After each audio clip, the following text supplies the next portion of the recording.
Hello and welcome to Prem's classes. ನಾನು ನಿಮ್ಮ Prem. Sorry, ಸ್ವಲ್ಪ ಏನೋ ಟೆಕ್ನಿಕಲ್ ಇಶ್ಯೂಸ್ ಇತ್ತು. ಸೊ ಆನ್ಲೈನ್ ಕ್ಲಾಸ್ ಅಂದ್ರೆ ಸರ್ವೇ ಸಾಮಾನ್ಯ, ಎಲ್ಲವೂ ಕೂಡ ನಾವೇ ಸರಿ ಮಾಡ್ಕೋಬೇಕು ಇಲ್ಲಿ. ಸೊ ಯಾರು ಇವತ್ತು ಇರಲಿಲ್ಲ ಇಲ್ಲಿ. ಸೊ ಅದಕ್ಕೋಸ್ಕರ ಸ್ವಲ್ಪ ಸಮಯ ವಿಳಂಬ ಆಯಿತು. Okay, sorry for that. ನಮಸ್ಕಾರ ಕೃಷ್ಣ ಸರ್, ಭವ್ಯ ಮ್ಯಾಮ್ ಪವರ್ ಇದೆ, ತೊಂದರೆ ಇಲ್ಲ. ಹೇಮಂತ್ ಸರ್ ನಮಸ್ಕಾರ. ಓಕೆ, ಈಗ ನಾವು ಲಾಸ್ಟ್ ಕ್ಲಾಸಲ್ಲಿ ಪಾರ್ಲಿಮೆಂಟ್ ಮತ್ತೆ ಸ್ಟೇಟ್ ಲೆಜಿಸ್ಲೇಚರ್, ಸಂಸತ್ತು, ಅದರ ಜೊತೆಗೆ ರಾಜ್ಯ ಶಾಸಕಾಂಗವನ್ನ ನಾವು ನೋಡ್ತಾ ಹೋಗಿದ್ವಿ. ಅದರ ಮುಂದುವರೆದ ಭಾಗವನ್ನ ಇವತ್ತು ನೋಡ್ತಾ ಹೋಗೋಣ. ಲಾಸ್ಟ್ ಕ್ಲಾಸ್ ಅಲ್ಲಿ ನಾವು composition of Rajya Sabha, composition of Lok Sabha, ರಾಜ್ಯಸಭೆಯ ರಚನೆ ಮತ್ತೆ ಲೋಕಸಭೆಯ ರಚನೆ, at A same time state legislature ಅಲ್ಲಿ ರಾಜ್ಯ ಶಾಸಕಾಂಗದಲ್ಲಿ ವಿಧಾನ ಪರಿಷತ್ತು ಮತ್ತೆ ವಿಧಾನಸಭೆಯ ಸಂರಚನೆ ಬಗ್ಗೆ ನಾವು ನೋಡ್ತಾ ಹೋಗಿದ್ವಿ. Composition of legislative assembly and legislative council ಬಗ್ಗೆ ನೋಡ್ತಾ ಹೋಗಿದ್ವಿ. ಸೊ ಇವತ್ತು duration of house of parliament, ನಮ್ಮ ಸಂಸತ್ತಿನಲ್ಲಿರ್ತಕ್ಕಂತಹ ಎರಡು ಸದನಗಳ ಅವಧಿ ಎಷ್ಟಿರುತ್ತೆ ಅಂತಕ್ಕಂಥದ್ದನ್ನ ನೋಡ್ತಾ ಹೋಗೋಣ. ಫಸ್ಟ್ ಆರ್ಟಿಕಲ್, ಇದರ ಬಗ್ಗೆ ಹೇಳ್ತಕ್ಕಂಥ ಆರ್ಟಿಕಲ್ ಯಾವುದು ಅಂದ್ರೆ article 83. The council of states shall not be subject to dissolution. Councils of state nothing but Rajya Sabha. ರಾಜ್ಯಸಭೆ ವಿಸರ್ಜನೆ ಆಗಲ್ಲ. It is a permanent house of parliament. ನಮ್ಮ ಸಂಸತ್ತಿನ ಪರ್ಮನೆಂಟ್ ಹೌಸ್ ಇದು. ಸೊ ಇದು ಡಿಸಲ್ಯೂಷನ್ ಆಗಲ್ಲ, ವಿಸರ್ಜನೆಯನ್ನ ಆಗಲ್ಲ. But as nearly as possible 1/3 of members of there shall retired as soon as may be expiration of every second year in accordance with the provisions made in behalf of parliament by ಲಾ. ನಮ್ಮ ರಾಜ್ಯಸಭೆಗೆ ಇದು dissolution ಆಗಲ್ಲ. ಇದು elders house, ಹಿರಿಯರ ಸದನ ಅಂತ ಹೇಳಿ ಕರಿತಾ ಹೋಗ್ತೀವಿ. ಇದಕ್ಕೆ ವಿಸರ್ಜನೆ ಇಲ್ಲ. ಬಟ್ ನಮ್ಮ ಕಾನ್ಸ್ಟಿಟ್ಯೂಷನ್ ಅಲ್ಲಿ ಏನ್ ಮೆನ್ಷನ್ ಮಾಡಿದ್ದಾರೆ ಅಂತಂದ್ರೆ ಎವ್ರಿ ಟೂ ಇಯರ್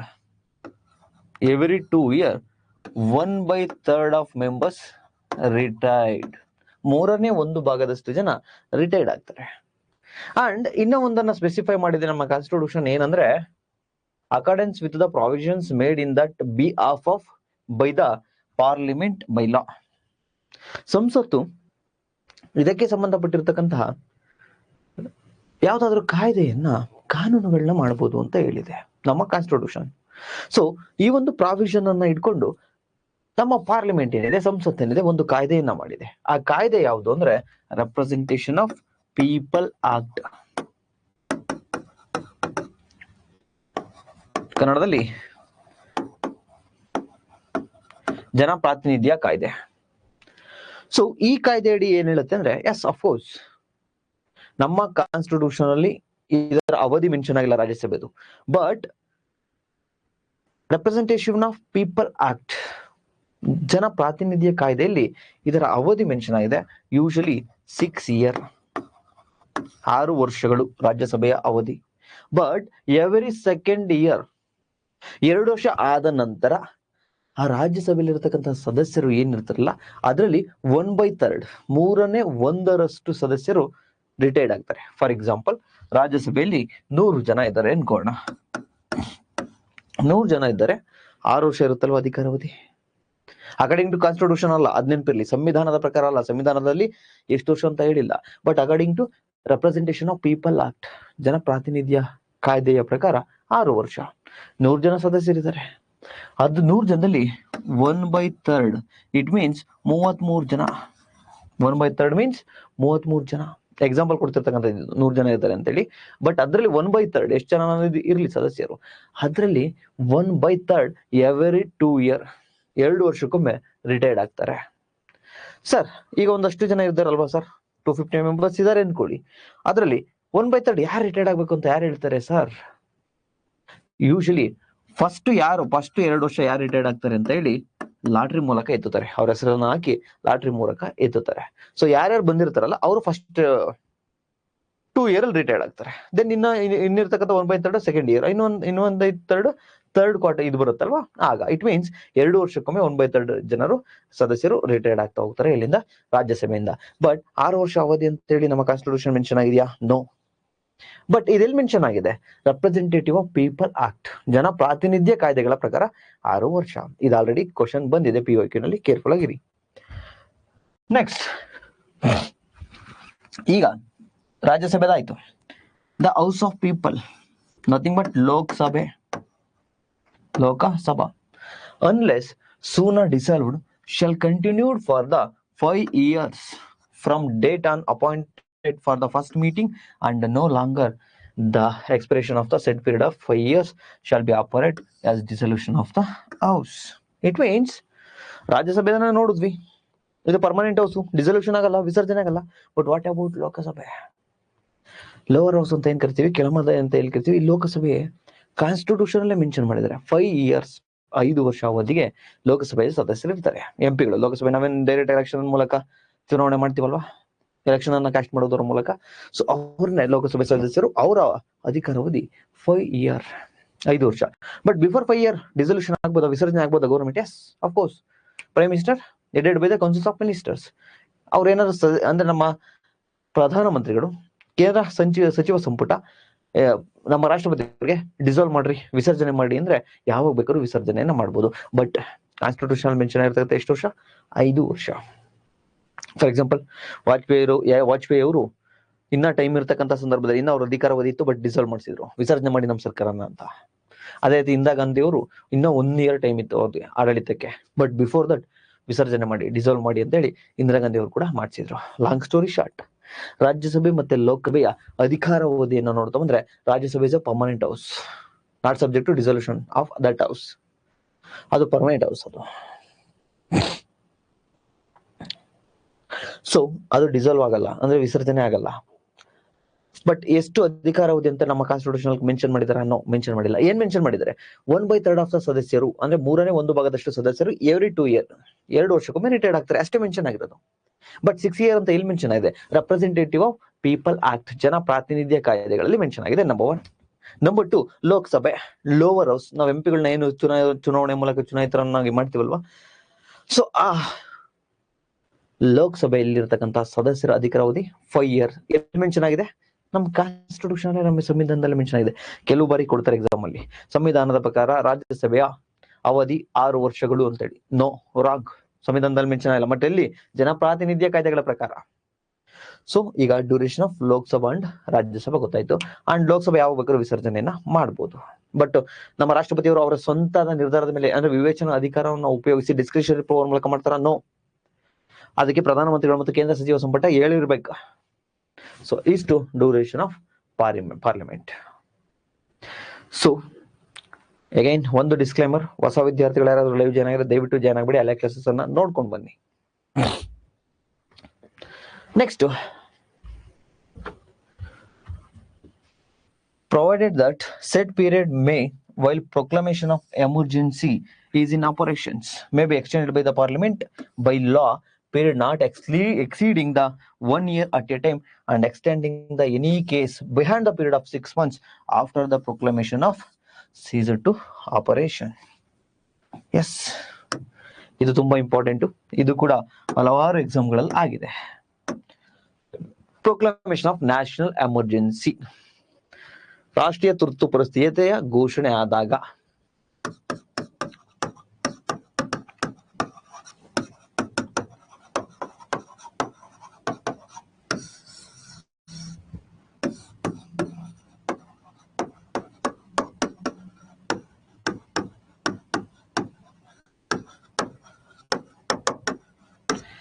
ರಾಷ್ಟ್ರೀಯ ತುರ್ತು ಪರಿಸ್ಥಿತಿ ಘೋಷಣೆ ಆದಾಗ, ಫಾರ್ ಎಕ್ಸಾಂಪಲ್ ಏನೋ ವಾರ್ ನಡೀತಾ ಇದೆ, ಅಂದ್ರೆ grounds of war are external aggression, ಯುದ್ಧ ನಡೀತಾ ಇರತಕ್ಕಂಥ ಸಂದರ್ಭದಲ್ಲಿ, ಅಥವಾ ಬಾಹ್ಯವಾಗಿ ಬೇರೆ ದೇಶದವರು ನಮ್ಮ ಮೇಲೆ ಆಕ್ರಮಣ ಮಾಡ್ತಕ್ಕಂಥ ಸಂದರ್ಭದಲ್ಲಿ, ಬಾಹ್ಯ ಆಕ್ರಮಣ ಈ ಸಂದರ್ಭದಲ್ಲಿ, ಅಥವಾ ಆರ್ಮ್ಡ್ ರೆಬಿಲಿಯನ್,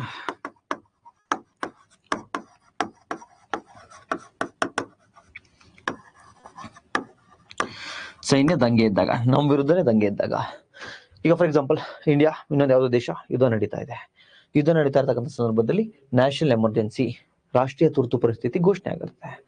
ಸೊ ರಾಷ್ಟ್ರೀಯ ತುರ್ತು ಪರಿಸ್ಥಿತಿ ಘೋಷಣೆ ಆಯ್ತು, ಯುದ್ಧ ಯಾವಾಗ ನಿಲ್ಲುತ್ತೆ ಹೇಳಕ್ ಬರಲ್ಲ. ಫಾರ್ ಎಕ್ಸಾಂಪಲ್ ರಷ್ಯಾ ಉಕ್ರೇನ್ ಇದೆ, 2 ವರ್ಷ ಅದರಿಂದ ಇನ್ನು ನಡೀತಾನೆ ಇದೆ. ಸೊ ಯುದ್ಧ ಯಾವಾಗ ನಿಲ್ಲುತ್ತೆ ಹೇಳಕ್ಕಾಗಲ್ಲ. ಸೊ ಯುದ್ಧ ನಡೀತಾ ಇರ್ತಕ್ಕಂಥ ಸಂದರ್ಭದಲ್ಲಿ ಎಲೆಕ್ಷನ್ ನಡ್ಸಕ್ಕಾಗುತ್ತಾ? ಈಗ ಫಾರ್ ಎಕ್ಸಾಂಪಲ್ ಈಗ ನರೇಂದ್ರ ಮೋದಿ ಅವರ ಸರ್ಕಾರ ಇದೆ, ಇವತ್ತು ಲಾಸ್ಟ್ ಎಂಡ್ ನರೇಂದ್ರ ಮೋದಿ ಅವರ ಸರ್ಕಾರ, ಬಟ್ ಇವತ್ತು ಯುದ್ಧ ಸ್ಟಾರ್ಟ್ ಆಯ್ತು. ಅವ್ರನ್ನ ಕೆಳಗಿಳಿಸಿ ಎಲೆಕ್ಷನ್ ನಡ್ಸಕ್ಕಾಗುತ್ತಾ ಈ ಟೈಮಲ್ಲಿ? ಆಗಲ್ಲ. ಆಗೇನ್ ಮಾಡ್ತಾರೆ, ನ್ಯಾಷನಲ್ ಎಮರ್ಜೆನ್ಸಿಯನ್ನ ತರ್ತಾರೆ. ಸೊ ನ್ಯಾಷನಲ್ ಎಮರ್ಜೆನ್ಸಿಯನ್ನ ತಂದಾಗ 5 ವರ್ಷ ಅಷ್ಟೇನಾ ಸರ್ ಲೋಕಸಭೆಯ ಅವಧಿ? ನೋ. ಈ ತರ ನ್ಯಾಷನಲ್ ಎಮರ್ಜೆನ್ಸಿ ಏನಿರುತ್ತಲ್ಲ, ಈ ಟೈಮಲ್ಲಿ ಎಲ್ಲಿವರೆಗೂ ಬೇಕಾದ್ರೂ ಕೂಡ ಎಕ್ಸ್ಟೆಂಡ್ ಆಗ್ತಾನೆ ಇರ್ಬೋದು. ಯಾವುದು? ಲೋಕಸಭೆ ಅವಧಿ. 5 ವರ್ಷ ಆಯ್ತು ಯುದ್ಧ ನಡೀತಾನೆ ಇದೆ, ಇಲ್ಲ 10 ವರ್ಷ ಆಯ್ತು ಯುದ್ಧ ನಡೀತಾನೆ ಇದೆ, ಆಗ 10 ವರ್ಷದವರೆಗೂ ಕಂಟಿನ್ಯೂ ಆಗುತ್ತೆ. ಯಾವುದು? ಈಗ ಯಾವ್ದು ಗೌರ್ಮೆಂಟ್ ಇದೆ ಅದೇ government, Lok Sabha. But at a time 1 year ಅಷ್ಟೇ ಎಕ್ಸ್ಟೆನ್ಷನ್ ಅನ್ನ ಮಾಡಬೇಕಾಗುತ್ತೆ ಲೋಕಸಭೆಯ ಅವಧಿಯನ್ನ.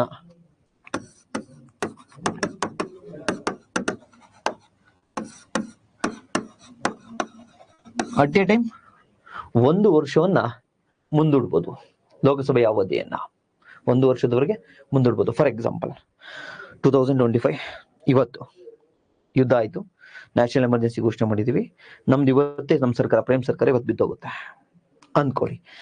ಆಗ ನಾಳೆನೇ ಎಲೆಕ್ಷನ್ ನಡ್ಸಕ್ಕಾಗಲ್ಲ. ಸೊ ಅದಕ್ಕೋಸ್ಕರ ಏನ್ ಮಾಡ್ತೀವಿ, ನಮ್ಮ ಲೋಕಸಭೆಯ ಅವಧಿಯನ್ನ ಎಕ್ಸ್ಟೆಂಡ್ ಮಾಡ್ತೀವಿ. 5 ವರ್ಷ ಅಟ್ ಎ ಟೈಮ್ ಮಾಡ್ಕೋಬೋದಾ? No, at a time 1 year ಅಷ್ಟೇ.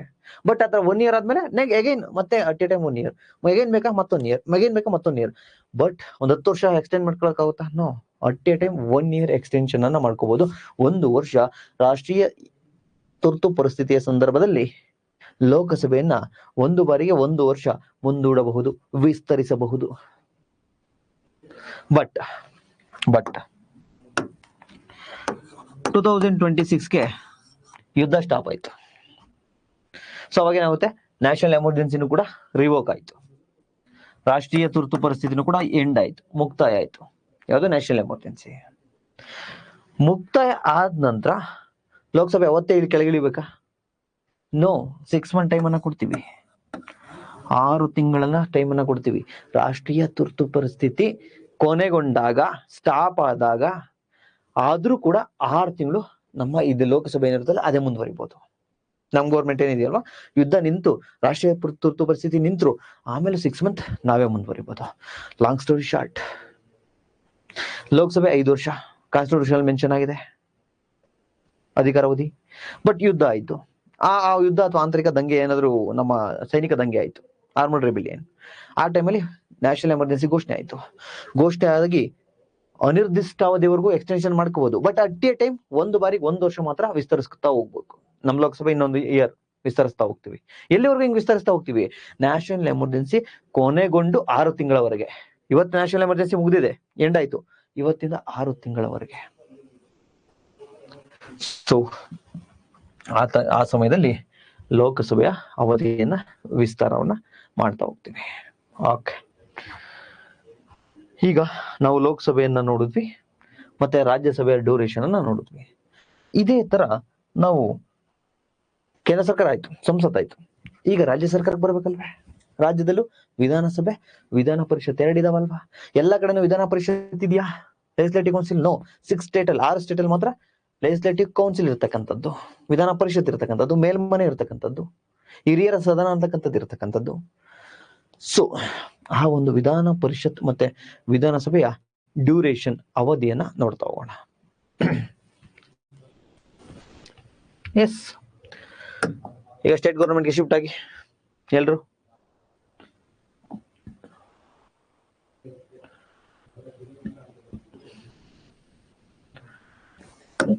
ಆರ್ಟಿಕಲ್ ಏನ್ ಇಂಪಾರ್ಟೆಂಟ್ ಅಲ್ಲ, ಇಲ್ಲಿರೋ matter important. Article duration of state legislature 172 172ನೇ ವಿಧಿ. ಅದೇ ಡ್ಯೂರೇಷನ್ ಆಫ್ ಪಾರ್ಲಿಮೆಂಟ್, ಸಂಸತ್ತಿನ ಒಂದು ಅಧಿಕಾರಾವಧಿ, ಆರ್ಟಿಕಲ್ 83. ಸೊ ಈಗ duration of legislative state legislature, every legislative assembly of every state unless sooner dissolved shall continued 5 years from the date of appointment of its first meeting to long then expression of the said date. It means ಅಲ್ಲಿ ಲೋಕಸಭೆದ ಹೆಂಗು 5 ವರ್ಷ ಇತ್ತು, ಇಲ್ಲೂ ಕೂಡ ಇಲ್ಲಿ ಕೂಡ ರಾಜ್ಯ ವಿಧಾನಸಭೆದು legislative assembly, ಕೆಳಮನೆ ಅಂತ ಏನ್ ಕರಿತೀವಿ, ನಾವೇನ್ ಡೈರೆಕ್ಟ್ ಎಲೆಕ್ಷನ್ ಅಲ್ಲಿ ನೇರ ಚುನಾವಣೆಯಲ್ಲಿ ವೋಟ್ ಮಾಡ್ತೀವಿ, ಈ ಒಂದು ಎಲೆಕ್ಷನ್ ನ ಅಧಿಕಾರಾವಧಿ, ಈ ಒಂದು ಸರ್ಕಾರದ ಅಧಿಕಾರಾವಧಿ 5 years. ಅಲ್ಲಂಗೆ ಲೋಕಸಭೆದು ಇರುತ್ತೋ ಅದೇ ರೀತಿ ಇಲ್ಲಿ ವಿಧಾನಸಭೆದು ಅಧಿಕಾರಾವಧಿ 5 years. ಬಿಫೋರ್ ದಟ್ ಏನಾದ್ರು ಡಿಸಲ್ವ್ ಆಗ್ಬೋದು, ಡಿಸಲ್ವ್ ಆಗ್ಬೋದು, ವಿಸರ್ಜನೆ ಮಾಡ್ಬೋದು. ಯಾರು ಮಾಡ್ತಾರೆ? ಗವರ್ನರ್ ಮಾಡ್ತಾರೆ. ಗವರ್ನರ್ಗೆ ಯಾರು ಸಜೆಷನ್ ಅನ್ನ ಕೊಡ್ತಾರೆ? ನಮ್ಮ ಚೀಫ್ ಮಿನಿಸ್ಟರ್, ಮುಖ್ಯಮಂತ್ರಿ ಅವರು, ಮತ್ತೆ ಅವರ ಅವರ ರಾಜ್ಯ ಸಚಿವ ಸಂಪುಟ. ಅದೇ ಲೋಕಸಭೆ ಡಿಸಲ್ವ್ ಮಾಡೋದು ಯಾರು? ರಾಷ್ಟ್ರಪತಿ, ಪ್ರೆಸಿಡೆಂಟ್. ಅವ್ರಿಗೆ ಯಾರು ಸಜೆಷನ್ ಅನ್ನ ಕೊಡ್ತಾರೆ? Prime minister and councils of ministers, ಕೇಂದ್ರ ಮಂತ್ರಿಮಂಡಲ ಮತ್ತೆ ಪ್ರಧಾನಮಂತ್ರಿಗಳು. ದೆನ್ ಸೇಮ್ ಅಲ್ಲಿ ಲೋಕಸಭೆಗೆ ಏನೇನು ಅಪ್ಲೈ ಆಗುತ್ತೋ ಇಲ್ಲೂ ಸೇಮ್ ಕಂಡೀಷನ್ಸ್ ಅಪ್ಲೈ ಆಗುತ್ತೆ. When the proclamation of national emergency to be extended by the parliament. ಗೊತ್ತಿರಲಿ, ನ್ಯಾಷನಲ್ ಎಮರ್ಜೆನ್ಸಿ ಇದ್ದಾಗ ಸೆಂಟ್ರಲ್ ಗೌರ್ಮೆಂಟ್ ಅಲ್ಲಿ ಲೋಕಸಭೆಯನ್ನ ವಿಸ್ತರಿಸೋದು ಯಾರು? ಎಕ್ಸ್ಟೆಂಡ್ ಮಾಡೋದು ಯಾರು? ಪಾರ್ಲಿಮೆಂಟೇ. ಹಂಗಂತ ಸ್ಟೇಟ್ ಅಲ್ಲಿ ನ್ಯಾಷನಲ್ ಎಮರ್ಜೆನ್ಸಿ ಎಲ್ಲಾದ್ರೂ ಒಂದು ಕಡೆ ಏನಾದ್ರು ನ್ಯಾಷನಲ್ ಎಮರ್ಜೆನ್ಸಿ ಘೋಷಣೆ ಮಾಡೋದು, ಅಥವಾ ನಮ್ಮ ಭಾರತದ ಆದ್ಯಂತ ನ್ಯಾಷನಲ್ ಎಮರ್ಜೆನ್ಸಿ ತುರ್ತು ಪರಿಸ್ಥಿತಿನ ಘೋಷಣೆ ಮಾಡಬಹುದು. ಘೋಷಣೆ ಮಾಡಿದ್ದಾರೆ. ಲೋಕಸಭೆ ಎಕ್ಸ್ಟೆಂಡ್ ಮಾಡೋರು ಪಾರ್ಲಿಮೆಂಟ್, ಸಂಸತ್ತು. ಅದೇ ರೀತಿ ಸ್ಟೇಟ್ ಗೌರ್ಮೆಂಟ್ ಅಲ್ಲಿ ಲೆಜಿಸ್ಲೇಟಿವ್ ಅಸೆಂಬ್ಲಿ. ವಿಧಾನಸಭೆಯನ್ನು ಎಕ್ಸ್ಟೆಂಡ್ ಮಾಡೋರು ಯಾರು? ಸ್ಟೇಟ್ ಲೆಜಿಸ್ಲೇಚರ್ ಅಲ್ಲ, ಸ್ಟೇಟ್ ಅವರಲ್ಲ, ಅದು ಕೂಡ ಪಾರ್ಲಿಮೆಂಟೇ. ಸೊ ನ್ಯಾಷನಲ್ ಎಮರ್ಜೆನ್ಸಿ ಇದ್ದಾಗ ಅದನ್ನ ವಿಸ್ತರಿಸೋರು, ನಮ್ಮ ರಾಜ್ಯದ ಶಾಸಕಾಂಗದಲ್ಲಿರ್ತಕ್ಕಂಥ ವಿಧಾನಸಭೆಯನ್ನ ವಿಸ್ತರಿಸ್ತಕ್ಕಂಥ ಯಾರು? ಪಾರ್ಲಿಮೆಂಟ್, ಸಂಸತ್ತು. By law period of exceeding 1 year. ಇಲ್ಲೂ ಕೂಡ ಅಷ್ಟೇ 1 year ಎಕ್ಸ್ಟೆಂಡ್ ಅನ್ನ ಮಾಡಬಹುದು ಅಟ್ ಎ ಟೈಮ್. ಒಂದು ಬಾರಿಗೆ 1 ವರ್ಷವನ್ನು ವಿಸ್ತರಿಸಬಹುದು. Behind the period of 6 months after the proclamation of as ceases to be operate. ಯಾವಾಗ ನ್ಯಾಷನಲ್ ಎಮರ್ಜೆನ್ಸಿ ಸ್ಟಾಪ್ ಆಗುತ್ತಲ್ಲ, ಅದರಿಂದ 6 ತಿಂಗಳವರೆಗೆ ಅದೇ ಒಂದು ಸರ್ಕಾರ ಕಂಟಿನ್ಯೂ ಆಗುತ್ತೆ, ಅದೇ ವಿಧಾನಸಭೆ ಕಂಟಿನ್ಯೂ ಆಗುತ್ತೆ. ದೆನ್ ಎಲೆಕ್ಷನ್ ಅನ್ನ ಮಾಡ್ಬೇಕಾಗತ್ತೆ. ಸೊ ಹೆಂಗೆ ನಾವು ಲೋಕಸಭೆಯಲ್ಲಿ ನೋಡಿದ್ವಲ್ವಾ, ಇಲ್ಲೂ ಕೂಡ ರಾಜ್ಯದಲ್ಲೂ ಕೂಡ ವಿಧಾನಸಭೆಯಲ್ಲಿ ಸೇಮ್ ಕಂಡೀಷನ್ಸ್ ಫಾಲೋ ಆಗ್ತಾ ಹೋಗುತ್ತೆ. ಸೊ ಇಲ್ಲಿಗೆ ವಿಧಾನಸಭೆದಾಯ್ತು. ಈಗ ವಿಧಾನ ಪರಿಷತ್ ನೋಡ್ಬೇಕಲ್ವಾ, ಅಲ್ಲಂಗೆ ರಾಜ್ಯಸಭೆಯನ್ನ ನೋಡುದ್ವಲ್ವಾ ಪಾರ್ಲಿಮೆಂಟ್ ಅಲ್ಲಿ. ಇಲ್ಲಿ ರಾಜ್ಯ ಶಾಸಕಾಂಗದಲ್ಲಿ ವಿಧಾನ ಪರಿಷತ್ ಅನ್ನ ನೋಡ್ತಾ ಹೋಗೋಣ.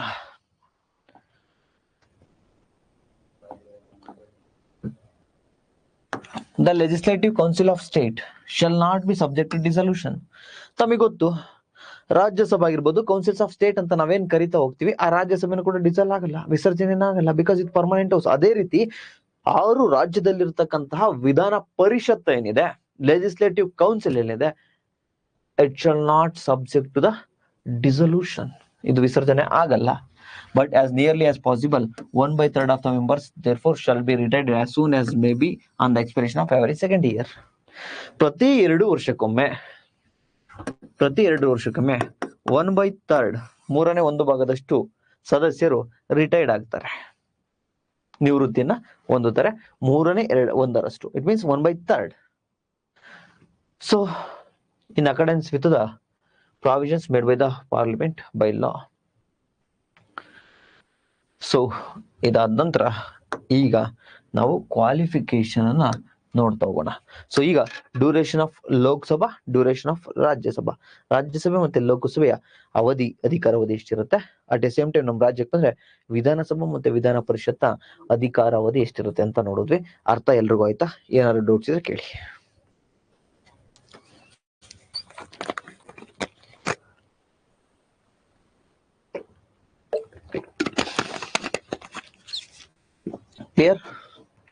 ಕ್ಲಿಯರ್ ಅಲ್ವಾ?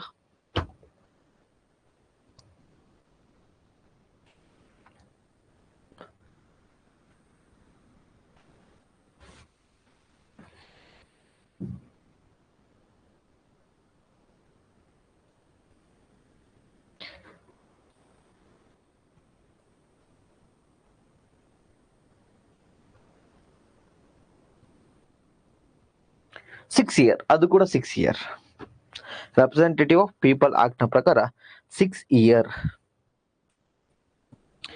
6 ವರ್ಷ. It is mentioned in representative of people act, ಜನ ಪ್ರಾತಿನಿಧ್ಯ ಕಾಯ್ದೆಯಲ್ಲಿ ಅದು ಕೂಡ ಮೆನ್ಷನ್ ಆಗಿದೆ. ಅಯ್ಯಪ್ಪ ಅವರೇ, clear?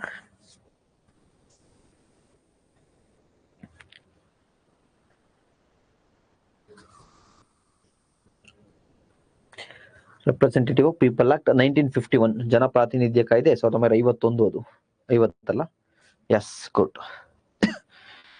Next, qualifications of members of parliament. Qualifications of members of parliament.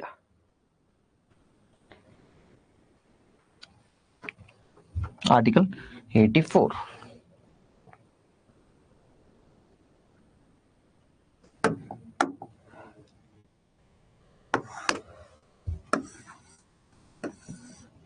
ಸಂಸತ್ತಿನ ಸದಸ್ಯರ ಅರ್ಹತೆಗಳು.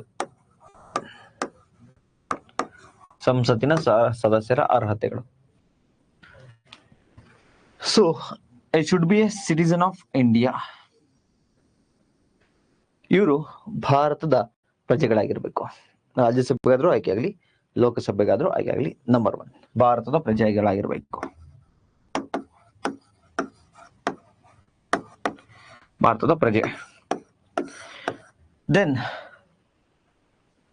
and makes and subscribes the before some person authorized in the behalf of the election commission and oath or affirmations in accordance with the form of set for the purpose of the third schedule. ಈ ವ್ಯಕ್ತಿ ಸದಸ್ಯನ ಆಗ್ತಕ್ಕಂತಹ ವ್ಯಕ್ತಿ ಏನಿದ್ದಾನೆ, ಎಲೆಕ್ಷನ್ಗೆ contest ಮಾಡತಕ್ಕಂತಹ ಸಂದರ್ಭದಲ್ಲಿ ಭಾರತದ ಪ್ರಜೆ ಆಗಿರ್ಬೇಕು, number 1. Number 2, ಪ್ರಮಾಣ ವಚನವನ್ನ, ಓತ್ ಅಂಡ್ ಅಫಿರ್ಮೇಷನ್ ಅನ್ನ ಸ್ವೀಕರಿಸಬೇಕು. ಸದಸ್ಯ ಆದ್ಮೇಲೆ, ಎಲೆಕ್ಷನ್ ವಿನ್ ಆದ್ಮೇಲೆ ಪ್ರಮಾಣ ವಚನ ಬೇರೆ, ಇದು ಎಲೆಕ್ಷನ್ ಮುಂಚೆ ಏನು ಅವನು ಎಲೆಕ್ಷನ್ಗೆ ಕಂಟೆಸ್ಟ್ ಮಾಡ್ತಾನೆ ಆಗಿರ್ಬೇಕಾಗಿರ್ತಕ್ಕಂಥ ಅರ್ಹತೆಗಳು. ಸೊ ಈ ಪ್ರಮಾಣ ವಚನವನ್ನ ಯಾರು ಬೋಧಿಸ್ತಾರೆ ಸರ್? ಎಲೆಕ್ಷನ್ ಕಮಿಷನ್, ಚುನಾವಣಾ ಆಯೋಗ ಏನಿದೆ, ಚುನಾವಣಾ ಆಯೋಗ ಯಾವ್ದಾದ್ರು ಒಬ್ಬ ವ್ಯಕ್ತಿಯನ್ನು ಅದಕ್ಕೆ ನಿರ್ಧರಿಸುತ್ತೆ. ಚುನಾವಣಾ ಆಯೋಗ ಏನ್ ವ್ಯಕ್ತಿಯನ್ನ ನಿರ್ಧರಿಸುತ್ತಲ್ವಾ, ಆ ವ್ಯಕ್ತಿಯಿಂದ ಓತನ್ನ ತೆಗೆದುಕೋಬೇಕು. ಪ್ರಮಾಣ ವಚನ. So to make and subscribe before some person authorises in that behalf of the election commissions. ಚುನಾವಣಾ ಆಯೋಗ ತನ್ನ ಯಾವ್ದಾದ್ರು ಒಬ್ಬ ವ್ಯಕ್ತಿಯನ್ನ ನೇಮಕವನ್ನ ಮಾಡುತ್ತೆ, ಆ ವ್ಯಕ್ತಿಯಿಂದ ಓತ್ ಅಂಡ್ ಅಫಿರ್ಮೇಷನ್ ಅನ್ನ ತೆಗೆದುಕೋಬೇಕಾಗತ್ತೆ. ಆ ಓತ್ ಅಂಡ್ ಅಫಿರ್ಮೇಷನ್ ಎಲ್ಲಿ ಮೆನ್ಷನ್ ಆಗಿದೆ ಸರ್? Third schedule. ಎಲ್ಲಿ ಮೆನ್ಷನ್ ಆಗಿದೆ? 3ನೇ ಅನುಸೂಚಿಯಲ್ಲಿ. 3ನೇ ಅನುಸೂಚಿಯಲ್ಲಿ ಮೆನ್ಷನ್ ಆಗಿರುತ್ತೆ. ಆ ಓತನ್ನ ತೆಗೆದುಕೋಬೇಕು. ಸೊ ಪ್ರಮಾಣ ವಚನವನ್ನು ಸ್ವೀಕರಿಸಬೇಕು. ಎಲ್ಲಿಂದ? ಎಲೆಕ್ಷನ್ ಕಮಿಷನ್ ಆಫ್ ಇಂಡಿಯಾ ಏನಿದೆ, ಅವರು ಒಬ್ಬನ ವ್ಯಕ್ತಿಯನ್ನ ನೇಮಕ ಮಾಡ್ತಾರೆ, ಅವರಿಂದ. Next, third one, in case of seat of council of state. ಏನಾದ್ರೂ ರಾಜ್ಯಸಭೆಗೆ ಅವನು ಸ್ಪರ್ಧೆ ಮಾಡ್ತಿದ್ದಾನಂದ್ರೆ ನಾಟ್ ಲೆಸ್ ದಾನ್ 30 years. ರಾಜ್ಯಸಭೆಗೆ ಅವನು ಕಂಟೆಸ್ಟ್ ಮಾಡ್ತಿದ್ದಾನೆ ಅಂದ್ರೆ ಅವನಿಗೆ ಎಷ್ಟು ವರ್ಷ ವಯಸ್ಸಾಗಿರ್ಬೇಕು? 30 ವರ್ಷ. In case of seat of house of people, nothing but Lok Sabha, not less than 25 years. ಲೋಕಸಭೆ ಆಗಿದ್ರೆ 25 years. Long story short, parliament ಸದಸ್ಯರ ಅರ್ಹತೆಗಳನ್ನ ಗಮನಿಸ್ತಾ ಇದ್ರೆ, qualifications of members of parliament, ಒಂದು 3 ಕ್ವಾಲಿಫಿಕೇಶನ್ ಇರ್ಬೇಕಾಗತ್ತೆ. Number 1, it should be citizen of India. ಭಾರತದ ಪ್ರಜೆ ಆಗಿರ್ಬೇಕು. ಜೊತೆಗೆ ಎಲೆಕ್ಷನ್ ಕಮಿಷನ್ ಆಫ್ ಇಂಡಿಯಾ, ಭಾರತದ ಚುನಾವಣಾ ಆಯೋಗ ಏನಿದೆ, ಅದರಲ್ಲಿ ಯಾರಾದ್ರೂ ಒಬ್ಬನನ್ನು ನೇಮಕ ಮಾಡುತ್ತೆ ಆ ಚುನಾವಣಾ ಆಯೋಗ. ಆ ನೇಮಿಸಲ್ಪಟ್ಟ ವ್ಯಕ್ತಿಯಿಂದ ಪ್ರಮಾಣ ವಚನವನ್ನ ಸ್ವೀಕರಿಸಬೇಕು. ದೆನ್ ನಂಬರ್ 3, ಅವನೇನಾದ್ರೂ ಲೋಕಸಭೆಗೆ ನಿಲ್ಕೋತಿದ್ದಾನೆ ಅಂದ್ರೆ, ಎಲೆಕ್ಷನ್ಗೆ, ಲೋಕಸಭೆಗೆ MP ಎಲೆಕ್ಷನ್ ನಿಂತ್ಕೋತಾ ಇದ್ದಾನೆ ಅಂದ್ರೆ ಲೋಕಸಭೆಗೆ 25 ವರ್ಷ ವಯಸ್ಸಾಗಿರ್ಬೇಕು. ಏನಾದ್ರೂ ಅವ್ನು ರಾಜ್ಯಸಭೆಗೆ ನಿಂತ್ಕೋತಾ ಇದ್ದಾನೆ ಎಲೆಕ್ಷನ್ಗೆ ಅಂದ್ರೆ 30 ವರ್ಷ ವಯಸ್ಸಾಗಿರ್ಬೇಕು. ಈ 3 ಕಂಡೀಷನ್ ಜೊತೆಗೆ ಇನ್ನೂ ಒಂದು ಇಂಪಾರ್ಟೆಂಟ್ ಕಂಡೀಷನ್ಸ್ ಇದೆ. ಅದ್ಯಾವುದು ಅಂದ್ರೆ, possess such other qualifications as may be prescribed in that behalf of or under any law made by the parliament. ಈ ಮೂರು ಅರ್ಹತೆಗಳ ಜೊತೆಗೆ ಪಾರ್ಲಿಮೆಂಟ್ ಸಂಸತ್ತು ಮಾಡಿರ್ತಕ್ಕಂತಹ ಕಾನೂನಿನ ಪ್ರಕಾರ ಯಾವೆಲ್ಲ ಅರ್ಹತೆಗಳು ಇರಬೇಕೋ ಆ ಅರ್ಹತೆಗಳು ಇರಬೇಕು. So possess such other qualifications as may be prescribed in behalf of or under the any law made by the parliament. ಸಂಸತ್ತಿನಲ್ಲಿರತಕ್ಕಂತಹ ಸಂಸತ್ತು ಯಾವ್ದಾದ್ರು ಒಂದು ಕಾನೂನನ್ನ ಮಾಡುತ್ತೆ, ಯಾವ್ದಾದ್ರು ಒಂದು ಕಾಯ್ದೆಯನ್ನ ಮಾಡುತ್ತೆ, ಆ ಕಾಯ್ದೆ ಅಡಿಯಲ್ಲಿ ಯಾವೆಲ್ಲ ಇತರೆ ಅರ್ಹತೆಗಳಿರ್ಬೇಕೋ ಆ ಅರ್ಹತೆಗಳನ್ನ ಒಳಗೊಂಡಿರ್ಬೇಕು ಅಂತ ಹೇಳುತ್ತೆ. ಸರ್ ಇಷ್ಟಾದ್ರೆ ಸಾಕಲ್ವಾ ಸರ್, ಅದನ್ನ ಬೇರೆ ಮಾಡ್ಬೇಕಾ ಸರ್? S, definitely. ಪಾರ್ಲಿಮೆಂಟ್ ನಾಳೆ ಯಾವ್ದಾದ್ರು ಪಾಸ್ ಮಾಡಿದ್ರು ಕೂಡ ಅದರಲ್ಲಿ ಇರ್ತಕ್ಕಂಥ ಕ್ವಾಲಿಫಿಕೇಶನ್ ಒಳಗೊಂಡೇ ಇರಬೇಕು, ಅದರಲ್ಲಿ ಇರ್ತಕ್ಕಂಥ ಅರ್ಹತೆಗಳು ಅವನಲ್ಲಿ ಇರಬೇಕು. ಸೊ ಈ ರೀತಿ ಯಾವ್ದಾದ್ರು ಒಂದು ಕಾಯ್ದೆಯನ್ನ ಪಾಸ್ ಮಾಡಿದೆಯಾ ಸರ್ ಪಾರ್ಲಿಮೆಂಟ್? ಎಸ್, ಡೆಫಿನೆಟ್ಲಿ ಮಾಡಿದೆ. ಯಾವುದು ಸರ್ ಅದು?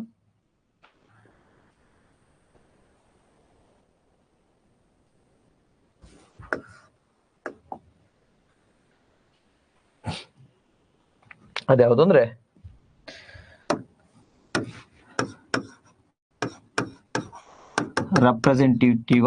Representation of People Act 1971.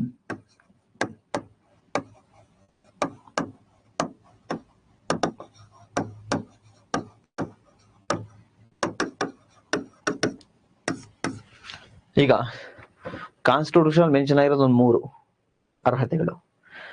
ಅದ್ರ ಜೊತೆಗೆ 4ನೇ ಅರ್ಹತೆ ಏನ್ ಹೇಳುತ್ತೆ ಅಂದ್ರೆ, ಪಾರ್ಲಿಮೆಂಟ್ ಯಾವ್ದಾದ್ರು ಒಂದು ಲಾ ಪಾಸ್ ಮಾಡಿದ್ರೆ ಅದ್ರಲ್ಲಿ ಒಂದಷ್ಟು ಅರ್ಹತೆಗಳಿರ್ತವೆ, ಅದನ್ನ ನೀವು ಫಾಲೋ ಮಾಡಿ ಅಂತ ಹೇಳುತ್ತೆ. ಸೊ ಆ ರೀತಿ ಯಾವ್ದಾದ್ರು ಪಾರ್ಲಿಮೆಂಟ್ ಮಾಡಿದ್ಯಾ ಅಂದ್ರೆ ಎಸ್ ಮಾಡಿದೆ. ಯಾವ್ದನ್ನ ಮಾಡಿದೆ?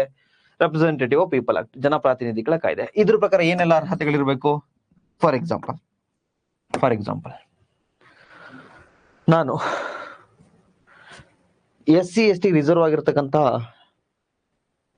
ಒಂದು ಕಾನ್ಸ್ಟಿಟ್ಯೂಯೆನ್ಸಿಯಲ್ಲಿ ಸ್ಪರ್ಧೆ ಮಾಡ್ಬೇಕು ಅಂತ ಇದ್ದೀನಿ, ಅಂದ್ರೆ ಆ ಮತಕ್ಷೇತ್ರದಲ್ಲಿ ನಾನು ನಿಂತ್ಕೋಬೇಕು ಅಂತ.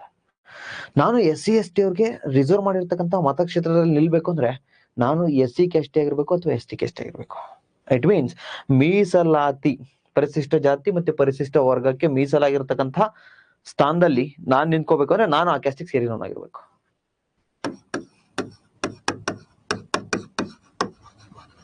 ಪರಿಶಿಷ್ಟ ಜಾತಿ ಪರಿಶಿಷ್ಟ ಪಂಗಡಕ್ಕೆ ಮೀಸಲಾಗಿರ್ತಕ್ಕಂಥ ಒಂದು ಪ್ರದೇಶದಲ್ಲಿ ನಾನು ಎಲೆಕ್ಷನ್ ಕಂಟೆಸ್ಟ್ ಮಾಡ್ಬೇಕು ಅಂದ್ರೆ ನಾನು ಆ ಜಾತಿ ಆಗಿರ್ಬೇಕು. ನಂಬರ್ 1. ನಂಬರ್ 2, SC/ST ಇವರು ಕೇವಲ ಇವ್ರಿಗೆ ಮೀಸಲಾಗಿರ್ತಕ್ಕಂತಹ ಸೀಟಿಗೆ ಮಾತ್ರ ಕಂಟೆಸ್ಟ್ ಮಾಡೋವಾಗಿಲ್ಲ, ಅಲ್ಲೂ ಮಾಡ್ಬೋದು. At the same time general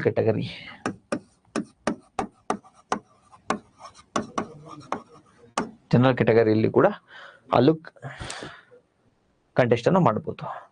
ಸಾಮಾನ್ಯ ವರ್ಗಕ್ಕೆ ಮೀಸಲಾಗಿರ್ತಕ್ಕಂಥ ಸ್ಥಳದಲ್ಲಿ ಕೂಡ ಕಂಟೆಸ್ಟ್ ಮಾಡ್ಬೋದು ಇವರು. ಸಾಮಾನ್ಯ ವರ್ಗಕ್ಕೆ ಮೀಸಲಾಗಿರುತ್ತೆ. ಇದೆಲ್ಲಿ ಮೆನ್ಷನ್ ಆಗಿದೆ ಸರ್? ಕಾನ್ಸ್ಟಿಟ್ಯೂಷನ್ ಮೆನ್ಷನ್ ಆಗಿದೆಯಾ? No, it is mentioned in representative of people act 1951. 1951ರ ಜನಪ್ರಾತಿನಿಧ್ಯ ಕಾಯ್ದೆಗಳಲ್ಲಿ ಮೆನ್ಷನ್ ಆಗಿದೆ. Number 1. Number 2,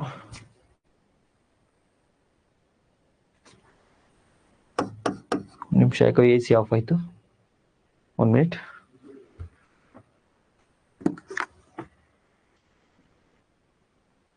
I think current ಹೋಯ್ತು ಅನ್ಸುತ್ತೆ.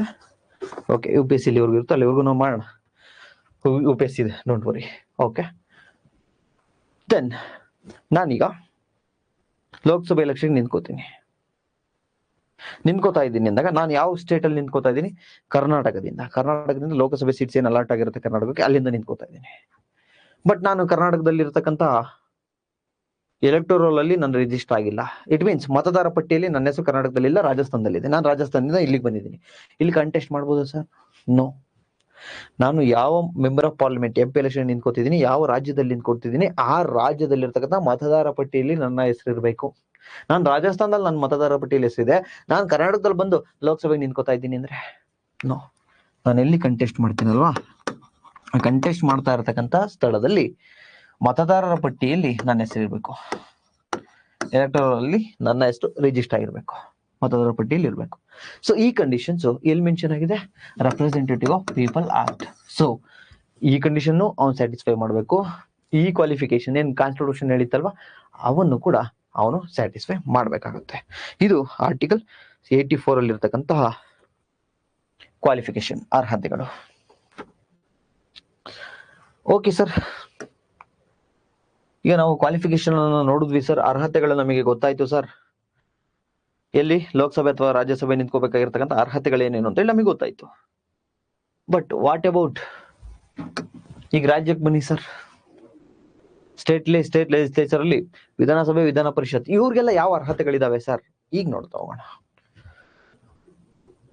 Qualifications for the members of state legislature.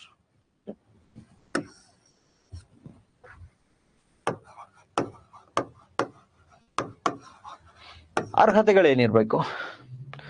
Again same, citizen of India. It should be a citizen of India. ಭಾರತದ ಪ್ರಜೆ ಆಗಿರ್ಬೇಕು.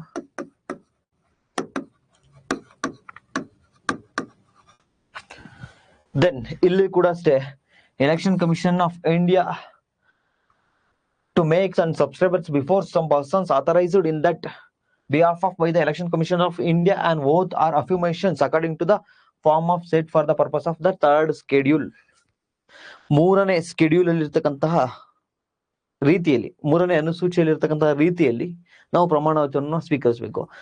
ಯಾರು ಸರ್ ಇದನ್ನ ಹೇಳ್ಕೊಡೋರು? ನಮಗೆ ಹೇಳ್ಕೊಡ್ತಕ್ಕಂಥವ್ರು ನಮ್ಮ ಎಲೆಕ್ಷನ್ ಕಮಿಷನ್ ಏನಿದೆ, ಚುನಾವಣಾ ಆಯೋಗ ಏನಿದೆ, ಆ ಚುನಾವಣಾ ಆಯೋಗದ ಯಾವ್ದಾದ್ರು ಒಬ್ಬ ರೆಪ್ರೆಸೆಂಟೇಟಿವ್, ಯಾವ್ದಾದ್ರು ಒಬ್ಬ ಪರ್ಸನ್ ಬರ್ತಾನೆ, ಅವನ್ ನಿಮ್ಗೆ ಹೇಳ್ಕೊಡ್ತಾ ಹೋಗ್ತಾನೆ. ಸೊ ಓತನ್ನ ತೆಗೆದುಕೋಬೇಕಾಗುತ್ತೆ. ನಂಬರ್ 2. ದೆನ್ ನಂಬರ್ 3, ಇಲ್ಲೂ ಕೂಡ ಸೇಮ್. ಇಲ್ಲಿ ಕೂಡ ಸೇಮ್, ಲೆಜಿಸ್ಲೇಟಿವ್ ಅಸೆಂಬ್ಲಿ ಅಂದ್ರೆ ವಿಧಾನಸಭೆಗೆ ನೀವು ಕಂಟೆಸ್ಟ್ ಮಾಡ್ತೀವಿ ಅಂದ್ರೆ ನಾಟ್ ಲೆಸ್ ದನ್ 25 years. ವಿಧಾನಸಭೆ ನೀವು ಕಂಟೆಸ್ಟ್ ಮಾಡ್ತೀವಿ ಅಂದ್ರೆ ಅಟ್ಲೀಸ್ಟ್ 25 ವರ್ಷ ವಯಸ್ಸಾಗಿರ್ಬೇಕು. ಇಲ್ಲ ಸರ್, ನಾವು ಲೆಜಿಸ್ಲೇಟಿವ್ ಕೌನ್ಸಿಲ್, ವಿಧಾನ ಪರಿಷತ್ಗೆ ಕಂಟೆಸ್ಟ್ ಮಾಡ್ತೀವಿ ಅಂದ್ರೆ not less than 35 years. Minimum 35 ವರ್ಷ ವಯಸ್ಸಾಗಿರ್ಬೇಕು. ಇಷ್ಟು ಕ್ವಾಲಿಫಿಕೇಶನ್ ಅವ್ರಿಗಿರುತ್ತೆ. ನಿಮಿಷ.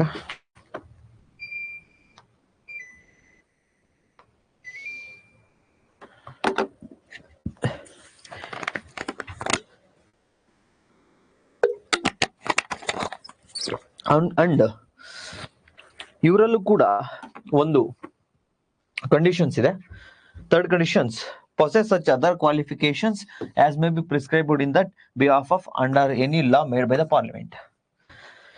ಸ್ಟೇಟ್ ಲೆಜಿಸ್ಲೇಚರ್, ರಾಜ್ಯ ಶಾಸಕಾಂಗದಲ್ಲಿ, ಅದರಲ್ಲಿ ವಿಧಾನಸಭೆ, ವಿಧಾನ ಪರಿಷತ್ತಲ್ಲಿ ಕಂಟೆಸ್ಟ್ ಮಾಡ್ಬೇಕಂದ್ರೆ ಕಾನ್ಸ್ಟಿಟ್ಯೂಷನ್ ಒಂದು 3 ಅರ್ಹತೆಗಳಿದಾವೆ. ಆ 3 ಅರ್ಹತೆಗಳಿರ್ಬೇಕು. ಭಾರತದ ಪ್ರಜೆ ಆಗಿರ್ಬೇಕು, ವಿಧಾನಸಭೆ ಕಂಟೆಸ್ಟ್ ಮಾಡ್ತೀನಿ ಅಂದ್ರೆ 25 ವರ್ಷ ವಯಸ್ಸಾಗಿರ್ಬೇಕು, ವಿಧಾನ ಪರಿಷತ್ಗೆ ಕಂಟೆಸ್ಟ್ ಮಾಡ್ತೀನಿ ಅಂದ್ರೆ 30 ವರ್ಷ ವಯಸ್ಸಾಗಿರ್ಬೇಕು. ಜೊತೆಗೆ ಚುನಾವಣಾ ಆಯೋಗದಿಂದ ಒಬ್ಬ ವ್ಯಕ್ತಿನ ನಿರ್ಧರಿಸ್ತಾರೆ, ಅವನಿಂದ ಓಟ್ ತೆಗೆದುಕೋಬೇಕು. ಇದ್ರ ಜೊತೆಗೆ ಪಾರ್ಲಿಮೆಂಟ್ ಯಾವ್ದಾದ್ರು ಲಾ ಪಾಸ್ ಮಾಡಿದ್ರೆ, ಇಲ್ಲಿ ರಾಜ್ಯಕ್ಕೆ ಆಗ್ಲಿ, ರಾಜ್ಯ ಶಾಸಕಾಂಗ ಮಾಡಲ್ಲ, ಪಾರ್ಲಿಮೆಂಟ್ ಯಾವ್ದಾದ್ರು ಲಾನ ಪಾಸ್ ಮಾಡಿದೆ ಅಂದ್ರೆ ಅದ್ರ ಪ್ರಕಾರನು ಕೂಡ ಕಂಡೀಷನ್ಸ್ ಅನ್ನ ಸ್ಯಾಟಿಸ್ಫೈ ಮಾಡ್ಬೇಕಾಗುತ್ತೆ, ಅರ್ಹತೆಗಳನ್ನ ಪಡ್ಕೊಂಡಿರ್ಬೇಕಾಗುತ್ತೆ. ಆ ರೀತಿ ಯಾವ್ದಾದ್ರು ಪಾರ್ಲಿಮೆಂಟ್ ಮಾಡಿದೆ sir? Again same, representative of people act, ಜನಪ್ರಾತಿನಿಧ್ಯ ಕಾಯ್ದೆ 1951 ಇದೇ ಮಾಡಿರ್ತಕ್ಕಂಥದ್ದು. ಇದ್ರಲ್ಲಿ ಏನ್ ಹೇಳ್ತಾರೆ? ಲೋಕಸಭೆ, ರಾಜ್ಯಸಭೆಗೆ ಏನ್ ಹೇಳ್ತಾರ, ಇದಕ್ಕೂ ಅದೇ ಹೇಳ್ತಾರೆ. ಫಾರ್ ಎಕ್ಸಾಂಪಲ್, ನಾನು ಯಾವ್ದಾದ್ರು ಒಂದು MLA ಎಲೆಕ್ಷನ್ ಕಂಟೆಸ್ಟ್ ಮಾಡ್ತಾ ಇದ್ದೀನಿ ಅಂದ್ರೆ ನಾನು ಈ ರಾಜ್ಯದಲ್ಲಿ ಇರ್ತಕ್ಕಂಥ ಎಲೆಕ್ಟರ್ ರೋಲ್ ಅಲ್ಲಿ ನನ್ನ ಹೆಸರನ್ನ ರಿಜಿಸ್ಟರ್ ಮಾಡಿಸ್ಕೋಬೇಕು. ನಾನೀಗ ಮಹಾರಾಷ್ಟ್ರದಲ್ಲಿ ಇದ್ದೀನಿ, ಮಹಾರಾಷ್ಟ್ರದಿಂದ ಬಂದು ಮಹಾರಾಷ್ಟ್ರದಲ್ಲಿ ನನ್ನ ವೋಟು ರಿಜಿಸ್ಟರ್ ಆಗಿದೆ, ಅಲ್ಲಿ ನಾನು ಮತ ಹಾಕ್ಬೋದು. ನಾನು ಬಂದು ಕರ್ನಾಟಕದಲ್ಲಿ MLA ಆಗ್ತೀನಿ ಅಂದ್ರೆ ನೋ, ಆಗಲ್ಲ. ಕರ್ನಾಟಕದಲ್ಲಿ ನೀನು ಎಲೆಕ್ಟರ್ ರೋಲ್ ಅಲ್ಲಿ ನಿನ್ನ ಹೆಸರನ್ನ ರಿಜಿಸ್ಟರ್ ಮಾಡಿಸಿರ್ಬೇಕು, ಮತದಾರ ಪಟ್ಟಿಯಲ್ಲಿ ನಿನ್ನ ಹೆಸರನ್ನ ರಿಜಿಸ್ಟರ್ ಮಾಡಿಸಿರ್ಬೇಕು. ಸೇಮ್ ಲೋಕಸಭೆಗೂ ರಾಜ್ಯಸಭೆ ಹೆಂಗಿರುತ್ತೋ ಇಲ್ಲೂ ಅಷ್ಟೇ, ವಿಧಾನಸಭೆ, ವಿಧಾನ ಪರಿಷತ್ಗೆ ಸೇಮ್ ಕಂಡೀಷನ್ಸ್. ಸೊ ಈಗ ಡ್ಯೂರೇಷನ್ ಆಯ್ತು. ನೆಕ್ಸ್ಟ್ ಡ್ಯೂರೇಷನ್ ಜೊತೆಗೆ ಕ್ವಾಲಿಫಿಕೇಶನ್, ಅರ್ಹತೆಗಳನ್ನ ಮುಗಿಸಿದ್ವಿ. Then article 169 very very important. ಇದು ವಿಧಿ ಕೂಡ ಇಂಪಾರ್ಟೆಂಟ್ ಮತ್ತೆ ಮ್ಯಾಟರ್ ಕೂಡ ಇಂಪಾರ್ಟೆಂಟ್. Article 169,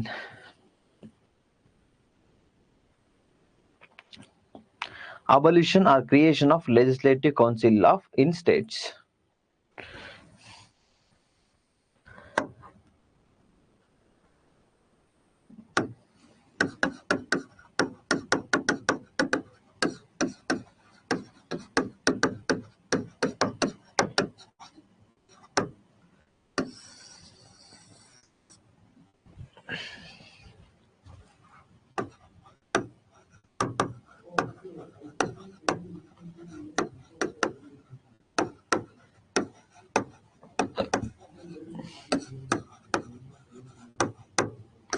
ವಿಧಾನ ಪರಿಷತ್ತಿನ ರಚನೆ ಅಥವಾ ರದ್ದು ಮಾಡೋದು.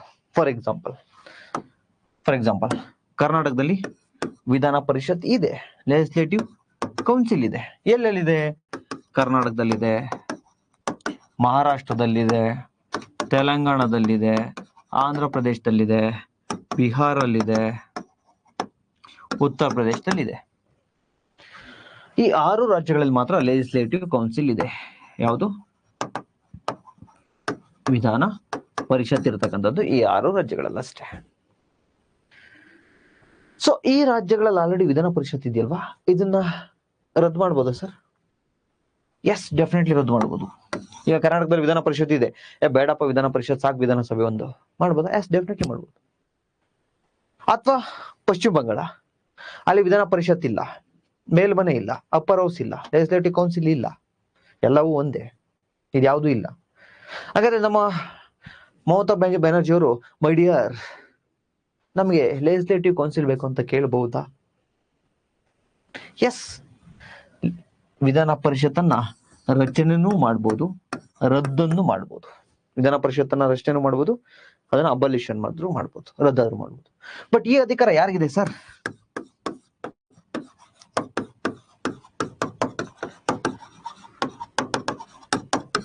ಪಾರ್ಲಿಮೆಂಟ್, ಸಂಸತ್ಗೆ ಈ ಅಧಿಕಾರ ಇರ್ತಕ್ಕಂಥದ್ದು. ಬಟ್ ಕೇವಲ ಸಂಸತ್ತೇ ಮಾಡ್ಬೇಕಾ ಸರ್? ಮಾಡುತ್ತಾ ಸರ್? ರಾಜ್ಯದ್ದೇನು ಪಾಲಿಲ್ವಾ ಸರ್ ಇಲ್ಲಿ? ಡೆಫಿನೆಟ್ಲಿ ರಾಂಗ್, ರಾಜ್ಯದ್ದು ಪಾಲಿದೆ. ಮತ್ತೆ ಏನ್ ಮಾಡ್ತಾರೆ sir? Simple sir. For example sir, West Bengal, ನಮ್ಮ ದೀದಿಯವರು, ನನ್ನ ನೆಚ್ಚಿನ ರಾಜಕೀಯ, ಫಾರ್ಚುನೇಟ್ಲಿ ನಾವು ಅದೃಷ್ಟವಶಾತ್ ಅಲ್ಲಿಲ್ಲ, ಇರ್ಲಿ ಅದ್ ಬಿಡಿ. ನಮ್ಮ ದೀದಿ ವೆಸ್ಟ್ ಬೆಂಗಾಲ್ ಮಮತಾ ಬ್ಯಾನರ್ಜಿ, ಅವ್ರಿಗೀಗ ವಿಧಾನ ಪರಿಷತ್ ಬೇಕು ಅನ್ಸ್ತು, ರಚನೆ ಮಾಡ್ಬೋದಾ? ಎಸ್, ಮಾಡ್ಬೋದು. ಯಾರಿಗಿದೆ ಅಧಿಕಾರ? ಪಾರ್ಲಿಮೆಂಟ್ಗಿದೆ. ಮತ್ತೆ ಏನ್ ಮಾಡ್ಬೇಕು ಮಮತಾ ಬ್ಯಾನರ್ಜಿ ಅವರು? ಸಿಂಪಲ್, ಮಮತಾ ಬ್ಯಾನರ್ಜಿ ಅವರು ನಮ್ಗೆ ಲೆಜಿಸ್ಲೇಟಿವ್ ಕೌನ್ಸಿಲ್, ವಿಧಾನ ಪರಿಷತ್ತು ಬೇಕು ಅಂತೇಳಿ ಒಂದು ಬಿಲ್ ಅನ್ನ ಪಾಸ್ ಮಾಡ್ಬೇಕು, ಒಂದು ಮಸೂದೆಯನ್ನ ಪಾಸ್ ಮಾಡ್ಬೇಕು. ಆ ಮಸೂದೆ ಹೆಂಗ್ ಪಾಸ್ ಆಗ್ಬೇಕು ಅಂದ್ರೆ, ಲೆಜಿಸ್ಲೇಟಿವ್ ಅಸೆಂಬ್ಲಿಯಲ್ಲಿ, ವಿಧಾನಸಭೆಯಲ್ಲಿ, ಯಾಕಂದ್ರೆ ವಿಧಾನ ಪರಿಷತ್ ಇಲ್ಲ ಅಲ್ಲಿ, ವಿಧಾನ ಪರಿಷತ್ ಬೇಕು ಅಂತ ಮಾಡ್ತಾ ಇರೋದು. ಸೊ ವಿಧಾನಸಭೆಯಲ್ಲಿ, ಅಲ್ಲಿ ಲೆಜಿಸ್ಲೇಟಿವ್ ಅಸೆಂಬ್ಲಿಯಲ್ಲಿ ಪಾಸ್ ಆಗ್ಬೇಕು ಈ ಒಂದು ಮಸೂದೆ. ಯಾವ ಮಸೂದೆ? ನಮ್ಗೆ ವಿಧಾನ ಪರಿಷತ್ ಬೇಕು ಅಂತಕ್ಕಂತಹ ಮಸೂದೆ. ಸಿಂಪಲ್ ಮೆಜಾರಿಟಿನ ಸರ್?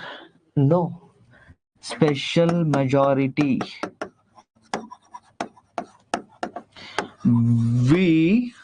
ವಿಶೇಷ ಬಹುಮತ.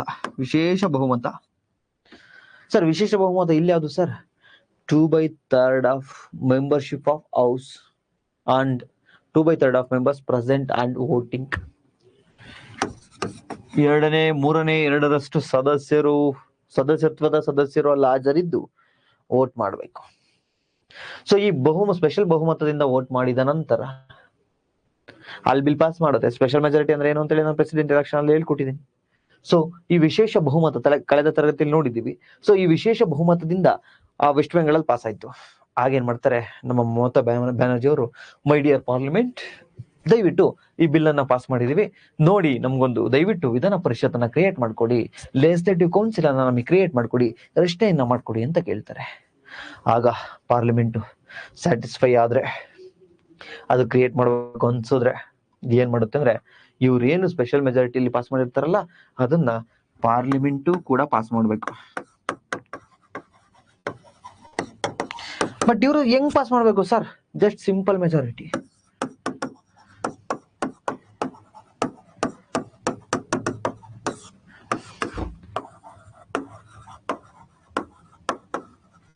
ಸರಳ ಬಹುಮತದಿಂದ ಪಾಸ್ ಮಾಡ್ಬೇಕಾಗತ್ತೆ. ಸರಳ ಬಹುಮತ ಅಂದ್ರೆ ಏನ್ ಸರ್? ಜಸ್ಟ್ 50% +1. 100 ಜನ ಇದ್ದಾರೆ ಅಂದ್ರೆ ಪಾರ್ಲಿಮೆಂಟ್ ಅಲ್ಲಿ 50% ಅಂದ್ರೆ ಎಷ್ಟು? 50 +1 ಅಂದ್ರೆ 1. ಅಲ್ಲಿಗೆ ಎಷ್ಟು ಜನ? 51 ಜನ. Simple majority, very simple. So ಹಾಗೇನಾಗುತ್ತೆ, ವೆಸ್ಟ್ ಬೆಂಗಾಲ್ ಅಲ್ಲಿ ಕ್ರಿಯೇಟ್ ಆಗುತ್ತೆ, ರಚನೆ ಆಗುತ್ತೆ ಲೆಜಿಸ್ಲೇಟಿವ್ ಕೌನ್ಸಿಲ್. ಸರ್ ಇದು ಬಿಡಿ ಸರ್, ಈಗ ಕರ್ನಾಟಕಕ್ಕೆ ಬನ್ನಿ ಸರ್.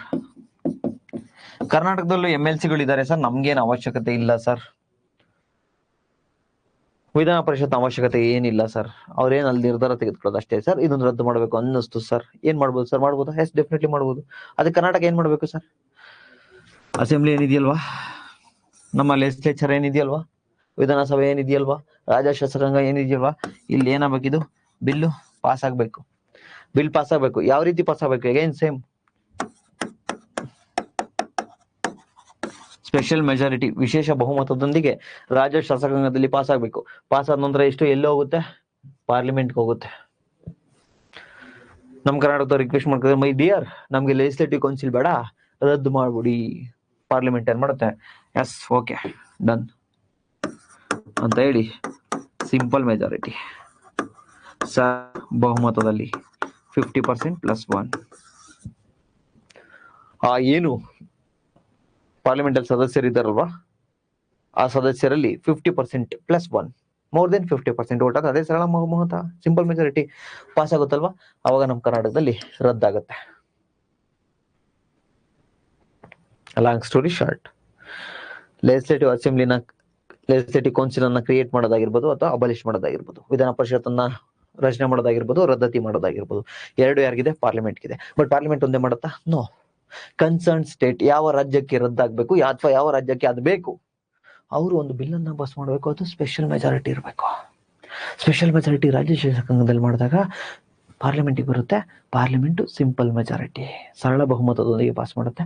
ಸೊ ಆಗ ನಮ್ಮ ಪ್ರೆಸಿಡೆಂಟು ಅದೊಂದು ಎನಾಕ್ಟ್ ಮಾಡ್ಬಿಡ್ತಾರೆ. ಸೊ ಆಗ ಅದೇನಾಗುತ್ತೆ, ಅಲ್ಲಿ ಕ್ರಿಯೇಟ್ ಆಗುತ್ತೆ, ರಚನೆ ಆಗುತ್ತೆ ಅಥವಾ ರದ್ದಾಗುತ್ತೆ. ಸೊ ಇದು ಹೇಳ್ತಕ್ಕಂಥದ್ದು ಯಾವುದು ಅಂದ್ರೆ ಆರ್ಟಿಕಲ್ 169. ಅಂಡ್ ಈ ಆರ್ಟಿಕಲ್ ಇಂಪಾರ್ಟೆಂಟ್, ನೆನಪಲ್ಲಿರಲೇಬೇಕು. Creation or abolition of legislative council, ವಿಧಾನ ಪರಿಷತ್ತಿನ ರಚನೆ ಅಥವಾ ರದ್ದತಿ ಬಗ್ಗೆ ಹೇಳೋದು ಆರ್ಟಿಕಲ್ 169. ಅರ್ಥ ಆಯ್ತಾ?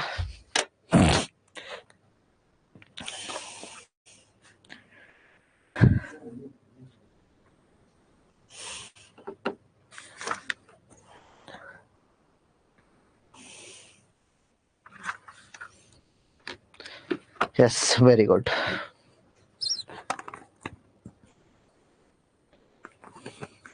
Very good.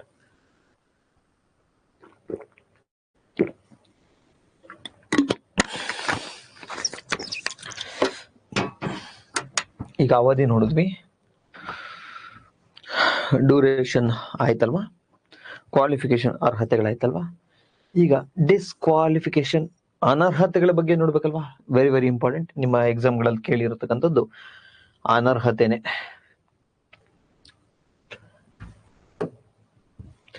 ಡಿಸ್ಕ್ವಾಲಿಫಿಕೇಶನ್,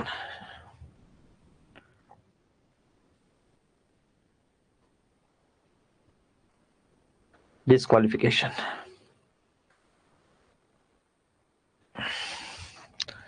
ಸರ್ ದಯವಿಟ್ಟು ಗಮನಿಸಿ ಸರ್. ತಾವು PC-ನಾದ್ರೂ ಓದ್ಲಿ ಅಥವಾ DC-ನಾದ್ರೂ ಓದಿ, ಯಾವ್ದಾದ್ರು ಓದಿ ಸರ್, ಇದು very very important concept sir. Simple sir. ಅನರ್ಹತೆ ಏನಿದೆಯಲ್ವಾ,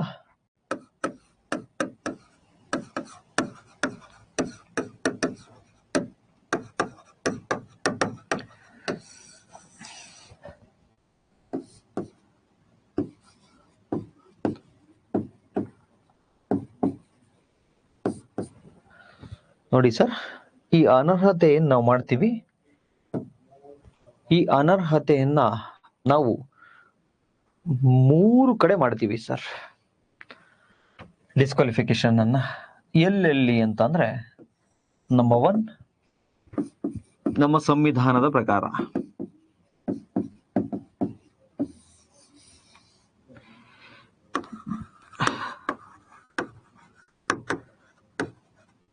ಸಂವಿಧಾನದ ಪ್ರಕಾರ ಡಿಸ್ಕ್ವಾಲಿಫಿಕೇಶನ್ ಮಾಡ್ತೀವಿ.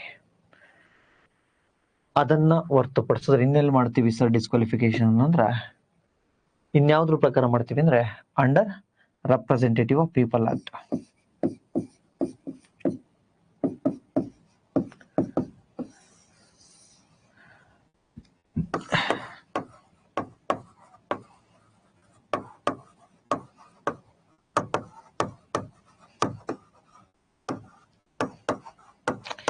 ಜನಪ್ರಾತಿನಿಧ್ಯ ಕಾಯ್ದೆ 1951 ಪ್ರಕಾರ. ಇವೆರಡು ಬಿಟ್ರೆ ಇನ್ನೆಲ್ಲಿಂದ ಮಾಡೋಕ್ ಸಾಧ್ಯ ಸರ್? ಇನ್ನೂ ಒಂದ್ ಕಡೆ ಇದೆ ಸರ್, ಅದೆಲ್ಲಿ ಅಂದ್ರೆ ಸ್ಕೆಡ್ಯೂಲ್ 10.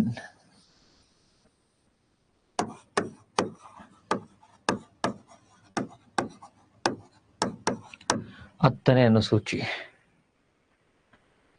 ಸ್ಕೆಡ್ಯೂಲ್ 10 10ನೇ ಅನುಸೂಚಿ ಏನ್ ಹೇಳುತ್ತೆ ಸರ್? ಆಂಟಿ ಡಿಫೆಕ್ಷನ್ ಲಾ.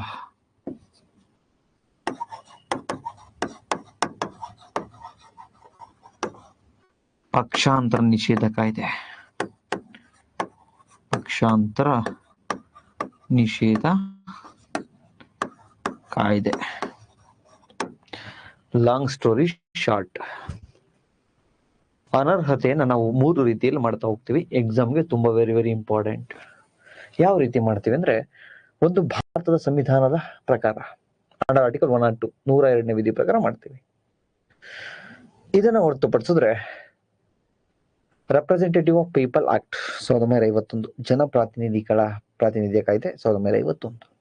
ಅದನ್ನು ಹೊರತುಪಡಿಸಿದ್ರೆ ಇನ್ನೂ ಒಂದು ಇದೆ ಸರ್, ಅದ್ಯಾವುದು ಅಂದ್ರೆ anti defection law 10th schedule 10ನೇ ಅನುಸೂಚಿಯಲ್ಲಿರ್ತಕ್ಕಂಥ ಪಕ್ಷಾಂತರ ನಿಷೇಧ ಕಾಯ್ದೆ.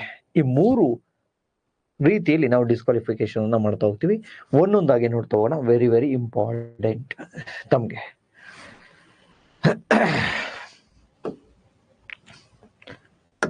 ಈಗ ಕಾನ್ಸ್ಟಿಟ್ಯೂಷನ್ ಏನ್ ಮೆನ್ಷನ್ ಆಗಿದೆ ನೋಡೋಣ.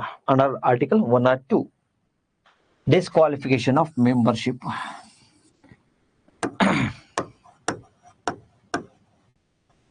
ಅನರ್ಹತೆಗಳು. ಇವರನ್ನ ಅನರ್ಹತೆ ಮಾಡೋದು ಹೆಂಗೆ? ಸದಸ್ಯತ್ವದಿಂದ ತೆಗೆದಾಕೋದು ಹೆಂಗೆ? A person shall be disqualified for being a chosen as and for being or either the houses of the parliament if he holds any office of profit. ಯಾವುದಾದರೂ ಲಾಭದಾಯಕ ಹುದ್ದೆಯಲ್ಲಿದ್ದಾಗ,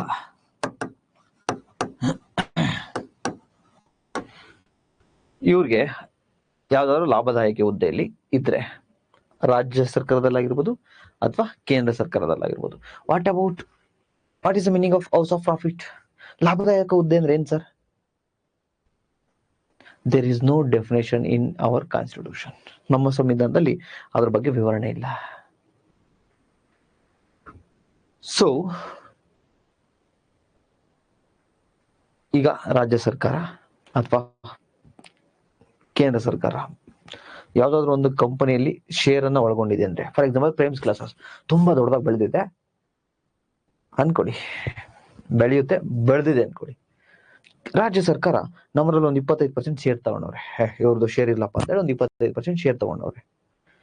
ಈಗ ಯಾರಾದ್ರೂ MLA ಈ ನಮ್ಮ ಕಂಪನಿಯ ಪ್ರೇಮ್ಸ್ ಗ್ಲಾಸಸ್ ಕಂಪನಿಯ ಡೈರೆಕ್ಟರ್ ಆದ್ರೆ, ನಿರ್ದೇಶಕರು ಏನಾದ್ರು ನಮ್ಮ ಕಂಪ್ನಿಗೆ ಆಗಿದ್ದಾರೆ ಅಂದ್ರೆ, ನಮ್ಮ ಬೋರ್ಡ್ ಆಫ್ ಡೈರೆಕ್ಟರ್ಸ್ ಏನಾದ್ರು ಆಗಿದ್ದಾರೆ ಅಂದ್ರೆ ಅವ್ರು ಡಿಸ್ಕ್ವಾಲಿಫೈ ಆಗ್ತಾರೆ. ಸೊ ಯಾವುದೇ ಲಾಭದಾಯಕ ಹುದ್ದೆಯಲ್ಲಿ ಇರಬಾರ್ದು. First one. Second one, if is unsound mind stands out declared by the competent court. ಇವನು ಮಾನಸಿಕ ಸ್ಥಿಮಿತದಲ್ಲಿಲ್ಲ, ಅನ್ಸೌಂಡ್ ಮೈಂಡ್ ಅಂತೇಳಿ ಯಾವ್ದಾದ್ರು ಕೋರ್ಟು ಡಿಕ್ಲೇರ್ ಮಾಡಿದೆ ಅಂದ್ರೆ, ಈಗ ನಾನೇನಾದ್ರು ಅನ್ಸೌಂಡ್ ಆಗಿದ್ದೀನಿ, ಅನ್ಸೌಂಡ್ ಮೈಂಡ್ ನಾನ್ ಬೇಡ, ಯಾರೊಬ್ಬ ವ್ಯಕ್ತಿ ಇದ್ದಾನೆ MLA, ಅನ್ಸೌಂಡ್ ಮೈಂಡ್ ಮಾನಸಿಕ ಸ್ಥಿಮಿತೆಯನ್ನು ಕಳ್ಕೊಂಡ, ಅವನು ಅಲ್ಲೋಗಿ ಏನ್ ಮಾಡ್ತಾನೆ? ಪಾರ್ಲಿಮೆಂಟ್ ಅಲ್ಲಿ ಯಾವ ಜನಗಳು ಕೆಲಸ ಮಾಡ್ತಾನೆ. ಸೊ ಆ ರೀತಿ ಅನ್ಸೌಂಡ್ ಮೈಂಡ್, ಮಾನಸಿಕ ಸ್ಥಿಮಿತತೆಯನ್ನ ಕಳ್ಕೊಂಡಿದ್ದಾನೆ, ಮಾನಸಿಕವಾಗಿ ಅನಾರೋಗ್ಯವನ್ನ ಹೊಂದಿದ್ದಾನೆ, ಮೆಂಟಲ್ ಇಲ್ನೆಸ್ ಇದೆ ಅವನಿಗೆ ಅಂತ ಏನಾದ್ರು ಕೋರ್ಟ್ ಡಿಕ್ಲೇರ್ ಮಾಡಿದೆ ಅಂದ್ರೆ, ಅವ್ನ ಮೆಂಬರ್ಶಿಪ್ MLA ಆಗಿರ್ಲಿ MP ಆಗಿರ್ಲಿ ಯಾರಾದ್ರೂ ಆಗಿರ್ಲಿ ಡಿಸ್ಕ್ವಾಲಿಫೈ ಆಗುತ್ತೆ. Then insolvent. ನಾನ್ ದಿವಾಳಿ ಅಂತ ಘೋಷಣೆ ಮಾಡ್ಕೊಬರ್ತೀನಿ, MLA ಆಗಿರ್ತೀನಿ, MP ಆಗಿರ್ತೀನಿ, ನಾನ್ ಬೇಡ, ನಾನು ಮ್ಯಾನಿಫೆಸ್ಟೇಷನ್ ಮಾಡ್ತೀನಿ, ನಾನ್ ಬೇಡ, ಯಾರೊಬ್ಬ ವ್ಯಕ್ತಿ ABC ಅನ್ನೋದು ಒಬ್ಬ ವ್ಯಕ್ತಿ ಇದ್ದಾನೆ, ಅಥವಾ XXX ಅನ್ನೋ ಒಬ್ಬ ವ್ಯಕ್ತಿ ಇದ್ದಾನೆ, ಅಥವಾ YY ಅಂತಕ್ಕಂಥ ಅವನು ಒಬ್ಬ ಹುಚ್ಚ ಆಗಿರ್ತಾನೆ, ಅವನು ಡಿಸ್ಕ್ವಾಲಿಫೈ ಆಗ್ತಾನೆ. ಒಬ್ಬ ಹೌಸ್ ಆಫ್ ಪ್ರಾಫಿಟ್ ಇಟ್ಕೊಂಡಿರ್ತಾನೆ, ಅವನು ಡಿಸ್ಕ್ವಾಲಿಫೈ ಆಗ್ತಾನೆ. ಇನ್ನೊಬ್ಬ ನಾನು ದಿವಾಳಿ ಅಂತ ಘೋಷಣೆ ಮಾಡ್ಕೊಂಡಿದ್ದೇನೆ, ನಾನು ನನ್ನ ಹತ್ರ ಸಾಲ ಏನ್ ಮಾಡಿದ್ದೀನಪ್ಪ, ನನ್ನ ಕೈಲಿ ತೀರ್ಸಕ್ ಆಗಲ್ಲ, ನಾನು ದಿವಾಳಿ ಆಗಿದ್ದೀನಿ, ಫುಲ್ ಲಾಸ್ ಆಗಿದ್ದೀನಿ ಅಂತ ಡಿಕ್ಲೇರ್ ಮಾಡ್ತಾನೆ. ಯಾವಾಗ ಡಿಕ್ಲೇರ್ ಮಾಡ್ತಾನೆ? ಅವನು MP ಆದ್ಮೇಲೆ ಡಿಕ್ಲೇರ್ ಮಾಡ್ತಾನೆ ಅನ್ಕೊಳ್ಳಿ, ಆಗ ರದ್ದು. ಎಲೆಕ್ಷನ್ ಮುಂಚೆ ಡಿಕ್ಲೇರ್ ಮಾಡಿದ್ರೆ ಎಲೆಕ್ಷನ್ ಕಂಟೆಸ್ಟ್ ಮಾಡಕ್ ಅವ್ನ ಅರ್ಹತೆನೇ ಇರಲ್ಲ. ಇನ್ಸಾಲ್ವೆಂಟ್ ಅಂತ ಹೇಳಿ ಡಿಕ್ಲೇರ್ ಆಗಿದೆ ಅಂದ್ರೆ, ನಾನು ದಿವಾಳಿ ಆಗಿದ್ದೀನಿ ಅಂದ್ರೆ, ಸೊ ಅವನ ಮೆಂಬರ್ಶಿಪ್ ಪಾರ್ಲಿಮೆಂಟ್ ಅಲ್ಲಿ ಸದಸ್ಯತ್ವ ರದ್ದಾಗುತ್ತೆ, MP ಇಂದ ಕೆಳಗಿಳಿತಾನೆ. Next, if is not a citizen of India, for example ಇಲ್ಲೊಬ್ಬ ವ್ಯಕ್ತಿ ಇದ್ದಾನೆ, ಆ ವ್ಯಕ್ತಿ ಹೆಸರು ಯಾರೋ ಒಬ್ಬ ಪ್ರದೀಪ್ ಈಶ್ವರ್ ಅಂತ ಅನ್ಕೊಳ್ಳಿ, ಹೋಗ್ಲಿ ಪ್ರದೀಪ್ ಈಶ್ವರ್ ವ್ಯಕ್ತಿ ಇದ್ದಾರೆ, ಅವ್ರೀಗ ಇಂಡಿಯನ್ ಸಿಟಿಸನ್ ಆಗಿದ್ದಾರೆ. ಈ MP ಎಲೆಕ್ಷನ್ ಕಂಟೆಸ್ಟ್ ಮಾಡಿದ್ದಾರೆ, ಗೆದ್ದಿದ್ದಾರೆ, ಮೆಂಬರ್ ಆಫ್ ಪಾರ್ಲಿಮೆಂಟ್, ಅವರೀಗ ಮೆಂಬರ್ ಆಫ್ ಪಾರ್ಲಿಮೆಂಟ್ ಅನ್ಕೊಳ್ಳಿ ಪ್ರದೀಪ್ ಈಶ್ವರ್. ಅವ್ರೇನ್ ಮಾಡ್ತಾರೆ, ರಷ್ಯಾಗೂ ಎಲ್ಲ ಒಂದ್ ಕಡೆ ಹೋಗ್ತಾರೆ, ತುಂಬಾ ಇಷ್ಟ ಆಯ್ತು, ಅಲ್ಲಿರೋ ಸಿಟಿಜನ್ಶಿಪ್ ಅನ್ನ ಪಡ್ಕೊಂಡ್ಬಿಡ್ತಾರೆ ಅನ್ಕೊಳ್ಳಿ ವಾಲಂಟರಿ ಆಗಿ. ಅಲ್ಲಿರೋ ಸಿಟಿಜನ್ಶಿಪ್ ಪಡ್ಕೊಂಡಿದ್ದಾರೆ ಅಂದ್ರೆ ನಮ್ಮಲ್ಲಿ ಡ್ಯೂಯಲ್ ಸಿಟಿಜನ್ಶಿಪ್ಗೆ, ದ್ವಿಪೌರತ್ವಕ್ಕೆ ಅವಕಾಶ ಇಲ್ಲ. ಡಿಸ್ಕ್ವಾಲಿಫೈ ಮಾಡಿ ಅವ್ನಿಗೆ, ಅವನ ಒಂದು ಸಿಟಿಜನ್ಶಿಪ್ ಅನ್ನ ತೆಗಿಲಿ ಅಂತ ಹೇಳುತ್ತೆ. ಯಾವುದು ಆರ್ಟಿಕಲ್ 9 ವಿಧಿ 9 ಹೇಳುತ್ತೆ, ಡ್ಯುಯಲ್ ಸಿಟಿಜನ್ಶಿಪ್ಗೆ, ದ್ವಿಪೌರತ್ವಕ್ಕೆ ಅವಕಾಶ ಇಲ್ಲ ಅಂತ ಹೇಳಿ. ನಮ್ಮಲ್ಲಿ ಅವನ್ ಏನಿರ್ತಾರೆ, ಆಗ ಆ ವ್ಯಕ್ತಿ ಭಾರತೀಯ ಪೌರ ಆಗಲ್ಲ. ಅವಾಗ ಏನ್ ಮಾಡ್ತಾರೆ, ನಮ್ಮ ಪ್ರದೀಪ್ ಈಶ್ವರ್ ಅವ್ರ MP ಸ್ಥಾನ ಏನಾಗುತ್ತೆ, ಡಿಸ್ಕ್ವಾಲಿಫೈ, ಅನರ್ಹ. ಲಾಂಗ್ ಸ್ಟೋರಿ ಶಾರ್ಟ್, ನಮ್ಮ ಸಂವಿಧಾನದ ಪ್ರಕಾರ ಒಂದು 4 ರೀತಿಯಲ್ಲಿ ಅನರ್ಹ ಆಗ್ತಾ ಹೋಗ್ಬೋದು. ಒಂದು, ಯಾವ್ದಾದ್ರು ಒಂದು ಲಾಭದಾಯಕ ಹುದ್ದೆಯನ್ನ ಹೊಂದಿದ್ರೆ, ಹೌಸ್ ಆಫ್ ಪ್ರಾಫಿಟ್ ಅನ್ನ ಹೊಂದಿದ್ರೆ, number 1. Second one, unsound mind, ಮಾನಸಿಕ ಸ್ಥಿಮಿತತೆಯನ್ನ ಕಳ್ಕೊಂಡಿದ್ರೆ. ಥರ್ಡ್ ಒನ್, ಇನ್ಸಾಲ್ವೆಂಟ್, ನಾನ್ ದಿವಾಳಿ ಅಂತ ಘೋಷಣೆ ಮಾಡ್ಕೊಂಡ್ರೆ. Fourth one, is not a citizen of India, ಭಾರತದ ಪ್ರಜೆ ಆಗಿಲ್ಲ ಅಂದ್ರೆ, ಅಥವಾ ಬೇರೆ ದೇಶದ ಒಂದು ನಾಗರಿಕತ್ವವನ್ನು ಪಡ್ಕೊಂಡ್ರೆ. ಸೊ ಈ 4 ಸನ್ನಿವೇಶದಲ್ಲಿ ಈ ವ್ಯಕ್ತಿ ಡಿಸ್ಕ್ವಾಲಿಫೈ ಆಗ್ತಾ ಹೋಗ್ತಾರೆ. ನೆಕ್ಸ್ಟ್ ಇನ್ನೊಂದು ಯಾವ್ದಾದ್ರು ಇದೆಯಾ ಸರ್? ಎಸ್ ಸರ್, ಇದೆ ಸರ್, ಇದೇ ಇಂಪಾರ್ಟೆಂಟ್ ಸರ್. ಯಾವುದು ಸರ್ ಅದು? ಅದ್ಯಾವುದು ಅಂದ್ರೆ, if is so disqualified by under any law made by the parliament, ಸಂಸತ್ತು ಮಾಡಿರ್ತಕ್ಕಂತಹ ಯಾವುದಾದರೂ ಕಾಯ್ದೆಯ ಪ್ರಕಾರ ಅವರು ಡಿಸ್ಕ್ವಾಲಿಫೈ ಆಗ್ಬೇಕಾಗುತ್ತೆ ಯಾವುದೇ ಒಬ್ಬ ವ್ಯಕ್ತಿ. ಸರ್ ಹಂಗಂದ್ರೆ ಸಂಸತ್ ಯಾವ್ದಾದ್ರು ಕಾಯ್ದೆ ಮಾಡೋದು ಅದ್ರ ಪ್ರಕಾರ ಡಿಸ್ಕ್ವಾಲಿಫೈ ಆಗ್ತಾನೆ, ಅನರ್ಹತೆ ಆಗ್ತಾನೆ? Yes, definitely. ನಾಳೆ ಯಾವ್ದಾದ್ರು ಸಂಸತ್ತು ತೆಗೆದುಕೊಂಡು ಇದೊಂದು ಕಾಯ್ದೆ, ABC ಕಾಯ್ದೆ, ಈ ಕಾಯ್ದೆ ಅಡಿಯಲ್ಲಿ ಇವೆಲ್ಲ ಕ್ವಾಲಿಫಿಕೇಶನ್ ಅವನಲ್ಲಿ ಇಲ್ಲ ಅಂದ್ರೆ ಅವ್ನು ಡಿಸ್ಕ್ವಾಲಿಫೈ ಆಗ್ತಾನೆ, ಅನರ್ಹ ಆಗ್ತಾನೆ, ಅವ್ನ MP ಸೀಟ್ ಹೋಗುತ್ತೆ ಅಂತ ನಾಳೆ ಮಾಡಿದ್ವಿ ಅಂದ್ರೆ ಅದ್ರ ಪ್ರಕಾರನು ಅವನು ಡಿಸ್ಕ್ವಾಲಿಫೈ ಆಗ್ತಾನೆ. ಸೊ ಈ ರೀತಿ ಸಂವಿಧಾನದ ಪ್ರಕಾರ ಒಂದು 4 ರೀತಿಯಲ್ಲಿ ಅವನು ಅನರ್ಹತೆ ಆಗ್ತಾನೆ. ಸರ್ ಯಾವ್ದಾದ್ರು ಪಾರ್ಲಿಮೆಂಟ್ ಆಲ್ರೆಡಿ ಈ ತರ ಒಂದು ಕಾಯ್ದೆಯನ್ನ ರಚನೆ ಮಾಡಿದೆ ಸರ್? ಎಸ್, ಡೆಫಿನೆಟ್ಲಿ ಮಾಡಿದೆ ಸರ್. ಯಾವ್ದು ಸರ್ ಅದು?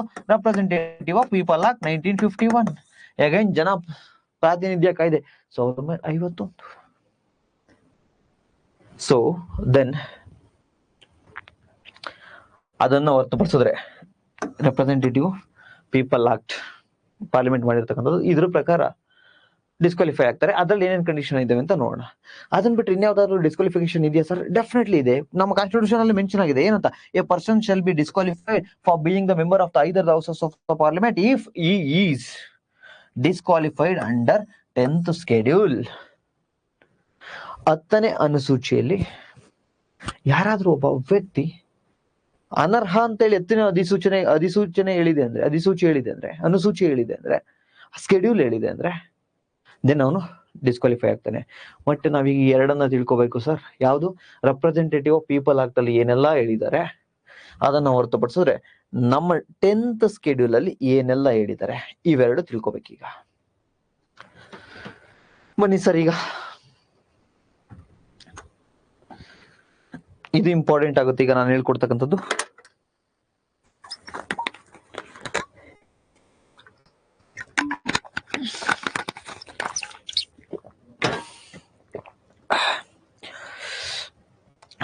ನೋಡಿ ಸರ್,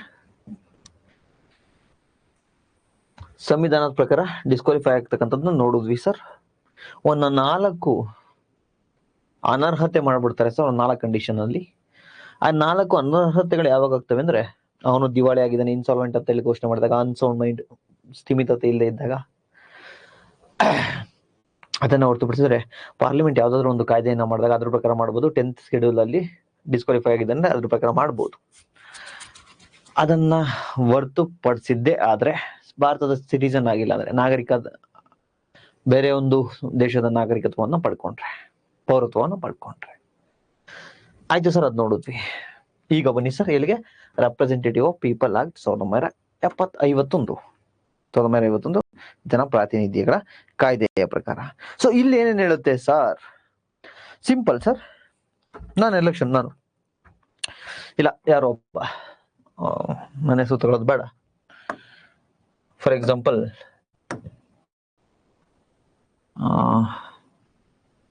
ಸಿದ್ದಣ್ಣ ಅಂತ ಇದ್ದಾರೆ ಅನ್ಕೊಳ್ಳಿ. ಸಿದ್ದಣ್ಣ ಎಲೆಕ್ಷನ್ ಗೆದ್ದು ಬಿಡ್ತಾರೆ, MP ಆಗ್ತಾರೆ, ಮೆಂಬರ್ ಆಫ್ ಪಾರ್ಲಿಮೆಂಟ್, ಸಂಸತ್ತಿನ ಸದಸ್ಯರಾಗ್ತಾರೆ. Disqualify ಹೆಂಗಾಗ್ತಾರೆ sir? ಈಗ ಇವ್ರ ಎಲೆಕ್ಷನ್ ನೀಟಾಗಿ ಆಗಿಲ್ಲ ಅಂದ್ರೆ, ಮಾಲ್ ಪ್ರಾಕ್ಟೀಸ್ ಆಗಿದೆ, ಅಲ್ಲಿ ಏನೋ ಮಿಸ್ ಆಗಿದೆ, ಏನೋ ಒಂದು ಎಲೆಕ್ಷನ್ ಅಲ್ಲಿ ಅವ್ಯವಹಾರ ನಡೆದಿದೆ, ಆ ಗಿಲ್ಟಿ ಇದ್ರೆ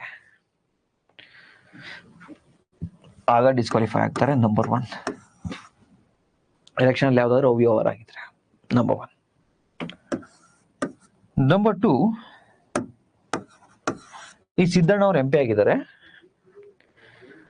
ಯಾವ್ದೋ ಒಂದು ಆರೋಪದಲ್ಲಿ ಸಿಗಾಕೊಂಡು ಕೋರ್ಟ್ ಇವ್ರಿಗೆ MP ಆಗಿರ್ತಕ್ಕಂಥ ಟೈಮಲ್ಲೇ 2 or more year, 2 ಅಥವಾ 2ಕ್ಕಿಂತ ಹೆಚ್ಚಿನ ವರ್ಷದ ಕನ್ವಿಕ್ಷನ್, ಶಿಕ್ಷೆಯನ್ನ ಕೊಡುತ್ತೆ. 2 ಅಥವಾ 2 ವರ್ಷಕ್ಕಿಂತ ಹೆಚ್ಚು ಶಿಕ್ಷೆಯನ್ನ ಕೊಡುತ್ತೆ. ಶಿಕ್ಷೆಯನ್ನ ಕೊಟ್ಟಾಗ ಹೆಂಗ್ರಿ ಇದು ಮೆಂಬರ್ ಆಫ್ ಪಾರ್ಲಿಮೆಂಟ್ ಆಗ್ಲಿಕ್ಕಾಗುತ್ತೆ? ಜೈಲಲ್ಲಿ ಇರ್ತಾರಲ್ವೇನ್ರಿ?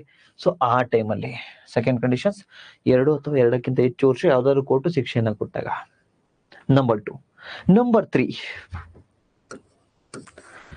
ಇದನ್ನ ಹೊರತುಪಡಿಸಿದ್ರೆ ಏನಾದ್ರು ಈ ಸಿದ್ದಣ್ಣ ಮದ್ವೆ ಆಗಿದ್ದಾರೆ, ಹೆಂಡ್ತಿನ ಡೌರಿ ತಗೊಂಬರೋಗು, ವರದಕ್ಷಿಣೆ ತಗೊಂಬ ಅಂತೇಳಿ ಏನಾದ್ರು ಕಿರುಕುಳ ಕೊಟ್ಟಿದ್ದಾರೆ ಅಂದ್ರೆ, ಡೌರಿ ಕೇಸ್ ಇವ್ರ ಮೇಲೆ ಇದೆ ಅಂದ್ರೆ, ಅಥವಾ ಸತಿ ಪದ್ಧತಿಯನ್ನ ಇವ್ರು ಆಚರಣೆ ಮಾಡ್ತಿದ್ದಾರೆ ಅಂತ ಗೊತ್ತಾದ್ರೆ, ಅಥವಾ ಅನ್ಟಚಬಿಲಿಟಿ ಆಚರಣೆ ಮಾಡ್ತಿದ್ದಾರೆ ಅಂತ ಗೊತ್ತಾದ್ರೆ, ಅಸ್ಪೃಶ್ಯತೆಯನ್ನ ಆಚರಣೆ ಮಾಡ್ತಿದ್ದಾರೆ, ಅಂಡರ್ ಆರ್ಟಿಕಲ್ 17 ನೋಡಿದ್ವಲ್ವ ಅನ್ಟಚಬಿಲಿಟಿ ಅಂದ್ರೆ ಏನು ಅಂತ ಹೇಳಿ.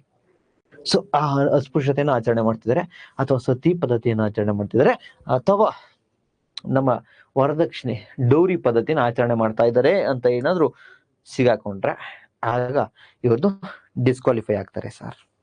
ಇಷ್ಟಲ್ಲದೆ ಸರ್, ಈ ಸಿದ್ದಣ್ಣ ಅಂತಕ್ಕಂಥವ್ರು ಮುಂಚೆ ಸರ್ಕಾರಿ ನೌಕರರಾಗಿದ್ರು ಅನ್ಕೊಳ್ಳಿ, ಗೌರ್ಮೆಂಟ್ ಎಂಪ್ಲಾಯಿ ಆಗಿದ್ರು. ಸೊ ಗೌರ್ಮೆಂಟ್ ಎಂಪ್ಲಾಯಿ ಇರ್ತಕ್ಕಂಥ ಸಂದರ್ಭದಲ್ಲಿ ಇವ್ರನ್ನ ಡಿಸ್ಮಿಸ್ ಮಾಡವ್ರೆ ಅನ್ಕೋಣ, ತೆಗೆದಾಕ್ಬಿಟ್ಟವ್ರೆ. ಯಾಕೆ? ಏನೋ ಲಂಚ ತೆಗೆದುಕೊತಿದ್ರು ಅಂತೇಳಿ ಡಿಸ್ಮಿಸ್ ಮಾಡಿದ್ದಾರೆ ಅನ್ಕೋಣ. ಅಂತ ಟೈಮಲ್ಲಿ ಇವರು ಸಸ್ಪೆಂಡ್ ಅನ್ನ ಆಗ್ತಾ ಹೋಗ್ತಾರೆ. ಇಷ್ಟಲ್ಲದೆ ಇನ್ ಕೇಸ್ ಈ ಸಿದ್ದಣ್ಣ ಅವರು ಒಂದು ಕಂಪ್ನಿ ಇದೆ, ಕಂಪ್ನಿ ಹೆಸರು ಪ್ರೇಮ್ಸ್ ಕ್ಲಾಸಸ್ ಅಂತ, ಪ್ರೈವೇಟ್ ಕಂಪ್ನಿ. ಬಟ್ ಇದರಲ್ಲಿ ಗೌರ್ನಮೆಂಟ್ ಶೇರ್ ಇದೆ. ಶೇರ್ ಎಷ್ಟಿದೆ ಅಂದ್ರೆ ಒಂದು 25% ಇದೆ ಪ್ರೈಮ್ಸ್ ಕ್ಲಾಸಸ್ ಅಲ್ಲಿ. ಸಿದ್ದಣ್ಣ ಅವರು ಈ ಕಂಪ್ನಿಗೆ ಡೈರೆಕ್ಟರ್ ಆದ್ರೆ, ನಿರ್ದೇಶಕರಾಗಿದ್ದಾರೆ ಅನ್ಕೊಳ್ಳಿ, ಆಗ ಇವರು ಡಿಸ್ಕ್ವಾಲಿಫೈ ಆಗ್ತಾರೆ. ಯಾಕೆಂದ್ರೆ ಹೌಸ್ ಆಫ್ ಪ್ರಾಫಿಟ್ ಆಗ್ಬಿಡುತ್ತೆ ಇದು. ಸೊ ಡಿಸ್ಕ್ವಾಲಿಫೈ ಆಗ್ತಾರೆ. ಅಥವಾ ಸಿದ್ದಣ್ಣಿಗೆ ಎಲೆಕ್ಷನ್ ಎಕ್ಸ್ಪೆನ್ಸಸ್ ಅನ್ನ ಬರ್ಸೋಕ್ಕಾಗಲ್ಲ, ಏನೋ ಠೇವಣಿ ಕಟ್ಟಬೇಕು ಒಂದಷ್ಟು ಅಮೌಂಟ್, ಆ ಠೇವಣಿ ಕಟ್ಟಕ್ಕಾಗಲ್ಲ ಆ ಟೈಮ್ಗೆ. ಇವತ್ತು ಠೇವಣಿ ಕಟ್ಟಕ್ ಆಗದೆ ಇದ್ದವ್ನು ಯಾರು ಎಲೆಕ್ಷನ್ ಕಂಟೆಸ್ಟ್ ಮಾಡಲ್ಲ ಬಿಡಿ, ಬಟ್ ರೂಲ್ಸ್ ಇರ್ಬೇಕಲ್ಲ. ಠೇವಣಿ ಕಟ್ಟಕ್ಕಾಗಲ್ಲ, ಆಗ ಡಿಸ್ಕ್ವಾಲಿಫೈ ಆಗ್ತಾರೆ. ಸೊ ಇಷ್ಟು ರೆಪ್ರೆಸೆಂಟೇಟಿವ್ ಪೀಪಲ್ ಆಕ್ಟ್, ಜನಪ್ರಾತಿನಿಧ್ಯ ಕಾಯ್ದೆಗಳ ಪ್ರಕಾರ ಅವರು ಅನರ್ಹ ತಗೊಳ್ತಕ್ಕಂಥದ್ದು. ಲಾಂಗ್ ಸ್ಟೋರಿ ಶಾರ್ಟ್, ಸಂವಿಧಾನದ ಪ್ರಕಾರ ಒಂದು 4 ರೀತಿಯಲ್ಲಿ ಡಿಸ್ಕ್ವಾಲಿಫೈ ಆಗ್ಬೋದು, ಅನರ್ಹತೆಯನ್ನ ಹೊಂದಬಹುದು, ತಮ್ಮ ಮೆಂಬರ್ಶಿಪ್ ಅನ್ನ ಕಳ್ಕೋಬಹುದು ಪಾರ್ಲಿಮೆಂಟ್ ಅಲ್ಲಿ. Number 2, representative of people act, ಜನಪ್ರಾತಿನಿಧ್ಯ ಕಾಯ್ದೆಗಳ ಪ್ರಕಾರ. ನೋಡಿ ಇಲ್ಲಿ ನೋಡಿದ್ರಲ್ವಾ, ಜನಪ್ರಾತಿನಿಧ್ಯಗಳ ಕಾಯ್ದೆಯ ಪ್ರಕಾರ ಅನರ್ಹತೆಯನ್ನ ಮಾಡಬಹುದು. ಇದ್ರ ಪ್ರಕಾರ ಏನೆಲ್ಲ ಮಾಡಿದ್ದಾರೆ ಸರ್? ಸೊ ಈಗ ಫಾರ್ ಎಕ್ಸಾಂಪಲ್, ಆ ಒಬ್ಬ ವ್ಯಕ್ತಿ ಗೌರ್ಮೆಂಟ್ ಜಾಬ್ ಇದ್ದು ಅಲ್ಲಿ ಡಿಸ್ಮಿಸ್ ಆಗಿ ಬಂದಿದ್ರೆ, ಅಥವಾ ಆ ವ್ಯಕ್ತಿ 2 or more year ಕನ್ವಿಕ್ಷನ್ ಆಗಿದೆ, 2 ಅಥವಾ 2ಕ್ಕಿಂತ ಹೆಚ್ಚು ವರ್ಷ ಅವನಿಗೆ ಶಿಕ್ಷೆ ಆಗಿದ್ರೆ, ಅಥವಾ ಆ ವ್ಯಕ್ತಿಗೆ ಡೌರಿ, ಈ ಸತಿ, ಈ ಪದ್ಧತಿಯನ್ನ ಆಚರಣೆ ಮಾಡಿದ್ರೆ, ಅನ್ಟಚಬಿಲಿಟಿ, ಅಸ್ಪೃಶ್ಯತೆ, ವರದಕ್ಷಿಣೆ ಕಿರುಕುಳ ಇದೇನಾದ್ರು ಅವನ ಮೇಲೆ ಇದ್ರೆ, ಅಥವಾ ಆ ವ್ಯಕ್ತಿ ಎಲೆಕ್ಷನ್ ಎಕ್ಸ್ಪೆನ್ಸಸ್, ಚುನಾವಣಾ ವೆಚ್ಚವನ್ನ ಸರಿಯಾದ ಸಮಯಕ್ಕೆ ಭರಿಸ್ಲಿಕ್ಕೆ ಆಗ್ಲಿಲ್ಲ ಅಂದ್ರೆ, ಠೇವಣಿ ಎಲ್ಲ ಕಟ್ಟಬೇಕಲ್ಲ, ಆ ಟೈಮಿಗೆ ಕಟ್ಟಕ್ ಆಗ್ಲಿಲ್ಲ ಅಂದ್ರೆ, ಅಥವಾ ಆ ವ್ಯಕ್ತಿ ಯಾವ್ದಾದ್ರು ಒಂದು ಕಂಪನಿಯಲ್ಲಿ ಡೈರೆಕ್ಟ್ ಆಗಿದ್ರೆ, ಆ ಕಂಪನಿ ಏನಾದ್ರು ಸರ್ಕಾರದ ಒಡೆತನದಲ್ಲಿದ್ರೆ, ಒಂದು 25% ಶೇರ್ ಸರ್ಕಾರದಿದ್ರೆ, ಆಗ ಡಿಸ್ಕ್ವಾಲಿಫೈ ಆಗ್ತಾ ಹೋಗ್ತಾರೆ under representatives of people act. ಈಗ ಇನ್ನೂ ಒಂದು ಸಿಚುವೇಶನ್ ಇದೆ. ಅದು ಯಾವ ಸಿಚುವೇಶನ್ ಅಂದ್ರೆ disqualifications on the grounds of defection. Disqualification on the grounds of defection.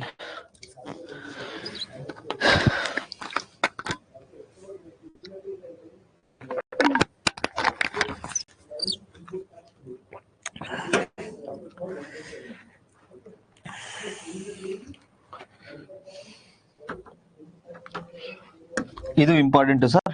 Already KPSC ಮತ್ತು UPSC ಎರಡೂ ಕಡೆ ಪ್ರಶ್ನೆ ಆಗಿದೆ ಸರ್. ಯಾವ್ದು ಅಂದ್ರೆ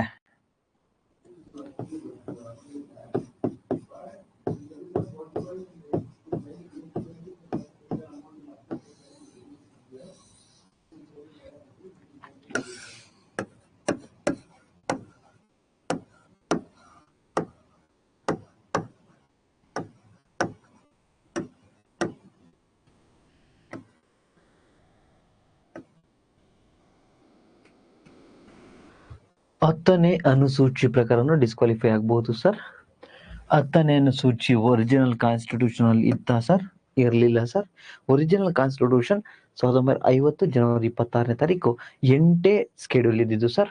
8 ಅನುಸೂಚಿ ಇದ್ದಿದ್ದು ಸರ್. ನಂತರ ಬಂದಿರತಕ್ಕಂಥದ್ದೇ 10th ಸ್ಕೆಡ್ಯೂಲ್ ಸರ್. ಯಾವಾಗ ಬಂತು ಸರ್ ಇದು?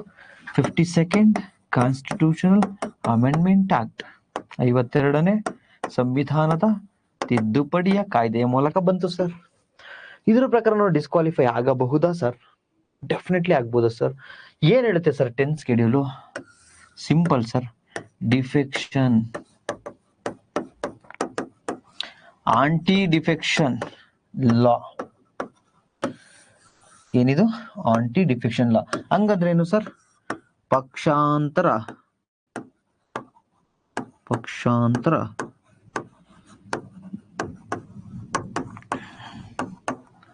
ನಿಷೇಧ ಕಾಯ್ದೆ. ಸೊ ಏನ್ ಸರ್ ಪಕ್ಷಾಂತರ ನಿಷೇಧ ಅಂದ್ರೆ? ಫಸ್ಟ್ ಆಫ್ ಆಲ್ ಏನ್ ಸರ್ ನಮಗೆ ಗೊತ್ತಾಗ್ತಿಲ್ಲ.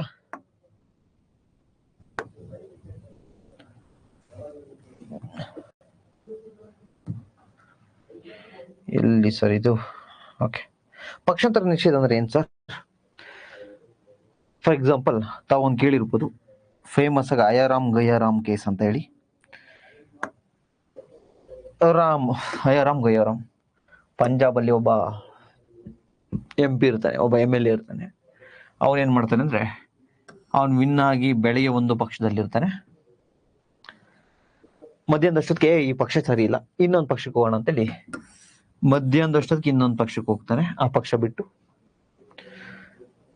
ಸಂಜೆ ಅಷ್ಟರಲ್ಲಿ ಯಾಕೋ ಈ ಪಕ್ಷನೂ ಸರಿ ಇಲ್ಲ ಅಂತೇಳಿ ಇನ್ನೊಂದು ಪಕ್ಷಕ್ಕೆ ಹೋಗ್ತಾನೆ. ಬೆಳಗ್ಗೆ ಎದ್ದು ನೋಡ್ತಾರೆ ಆ ಪಕ್ಷದಲ್ಲೂ ಇರೋಲ್ಲ, ಇನ್ನೊಂದು ಯಾವ್ದೋ 4ನೇ ಪಕ್ಷಕ್ಕೆ ಬಂದಿರ್ತಾನೆ. ಒಂದು ಪಕ್ಷದಿಂದ ಮತ್ತೊಂದು ಪಕ್ಷಕ್ಕೆ ಈ ರೀತಿ ಜಂಪ್ ಆಗ್ತಾ ಹೋಗಿದೀವಿ ಅಂದ್ರೆ ಯಾವ ಒಂದು ನೈತಿಕತೆ ಇರುತ್ತೆ ಸರ್? ನಂಬರ್ 1. ನಂಬರ್ 2, ಈ ರೀತಿ ಪಕ್ಷದಿಂದ ಪಕ್ಷಕ್ಕೆ ಚೇಂಜ್ ಆಗ್ತಾ ಇದ್ರೆ ಅವರ ಸಿದ್ಧಾಂತ, ನಾವು ಗೆಲ್ಲೋಕ್ಕಿಂತ ಮುಂಚೆ ಒಂದು ಸಿದ್ಧಾಂತ ಹೇಳಿರ್ತೀವಿ, ನಾವು ಇದನ್ನ ಮಾಡ್ತೀವಿ ಅಂತ. ಈಗ ಬೇರೆ ಆಪೋಸಿಟ್ ಪಕ್ಷಕ್ಕೆ ಹೋದ್ರೆ ಈ ಸಿದ್ಧಾಂತಕ್ಕೆ ಆಪೋಸಿಟ್ ಅಲ್ವಾ ಸರ್? ಅವ್ರ ಸಿದ್ಧಾಂತ ಎಲ್ಲಿದೆ? ಸೇವೆಯನ್ನ ಎಲ್ಲಿ ಮಾಡ್ತಾರೆ? ಸೊ 2 ಕಾರಣಕ್ಕೋಸ್ಕರ ಹೋಗ್ತಾರೆ. ಒಂದು ಬಿಕಾಸ್ ಆಫ್ ಮನಿ, ದುಡ್ಡುಗೋಸ್ಕರ, ಅಥವಾ ಬಿಕಾಸ್ ಆಫ್ ಸ್ಟೇಟಸ್, ಮಂತ್ರಿಗಿರಬೇಕು ಅಂತ ಹೇಳಿ. ಸೊ ಹಿಂಗ್ ಹೋಗ್ತಾ ಇರೋದನ್ನ ತಡೆಗಟ್ಟುವ ಉದ್ದೇಶದಿಂದನೇ ಇದನ್ನೇ ಪಕ್ಷಾಂತರ ಅಂತ ಕರಿತೀವಿ. ಪಕ್ಷ ಅಂತರ, ಡಿಫೆಕ್ಷನ್ ಅಂತೇಳಿ ಕರಿತೀವಿ. ಪಕ್ಷದಿಂದ ಪಕ್ಷಕ್ಕೆ ಚೇಂಜ್ ಆಗುತ್ತೆ ಪಕ್ಷಾಂತರ. ಇದನ್ನ ನಿಷೇಧ ಕಾಯ್ದೆ. ಈ ತರ ಮಾಡೋದನ್ನ ನಿಷೇಧ ಮಾಡೋದೆ ಆಂಟಿ ಡಿಫೆಕ್ಷನ್ ಲಾ, ಪಕ್ಷಾಂತರ ನಿಷೇಧ ಕಾಯ್ದೆ. 52nd ಕಾನ್ಸ್ಟಿಟ್ಯೂಷನ್ ಅಮೆಂಡ್ಮೆಂಟ್ ಆಕ್ಟ್ ಮೂಲಕ ಬಂದಿದೆ. ಇದನ್ನು ನಿಷೇಧ ಮಾಡಿದೀವಿ. ಸೊ ಈ 10th ಸ್ಕೆಡ್ಯೂಲ್ ಅಲ್ಲಿ ಇಂದ ಹೆಂಗೆ ಅನರ್ಹ ಆಗ್ತೀವಿ ಅಂದ್ರೆ, 10th ಸ್ಕೆಡ್ಯೂಲ್ ಇಂದ ಹೆಂಗೆ ಅನರ್ಹ ಆಗ್ತೀವಿ ಅಂದ್ರೆ, ನಂಬರ್ 1,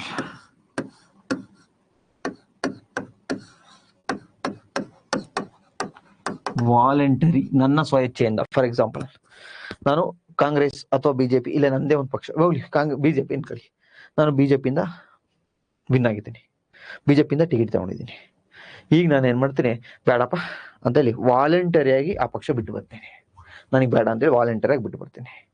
ಈ ವಾಲಂಟರಿಯಾಗಿ ಏನು ಬಿಟ್ಟು ಬಂದ ಅಲ್ವಾ, ನಾನೇ ಸ್ವಯಂ ಪ್ರೇರಿತವಾಗಿ ಏನ್ ಬಿಟ್ಟು ಬಂದಲ್ವಾ, ಈ ತರ ಬಿಟ್ಟು ಬಂದ್ರು ಕೂಡ ನನ್ನ MP ಸ್ಥಾನ, ಮೆಂಬರ್ ಆಫ್ ಪಾರ್ಲಿಮೆಂಟ್ ಏನಿರುತ್ತೆ ಅದು ಡಿಸ್ಕ್ವಾಲಿಫೈ ಆಗುತ್ತೆ. ಅದೇನಾಗುತ್ತೆ? ಡಿಸ್ಕ್ವಾಲಿಫೈ ಆಗುತ್ತೆ.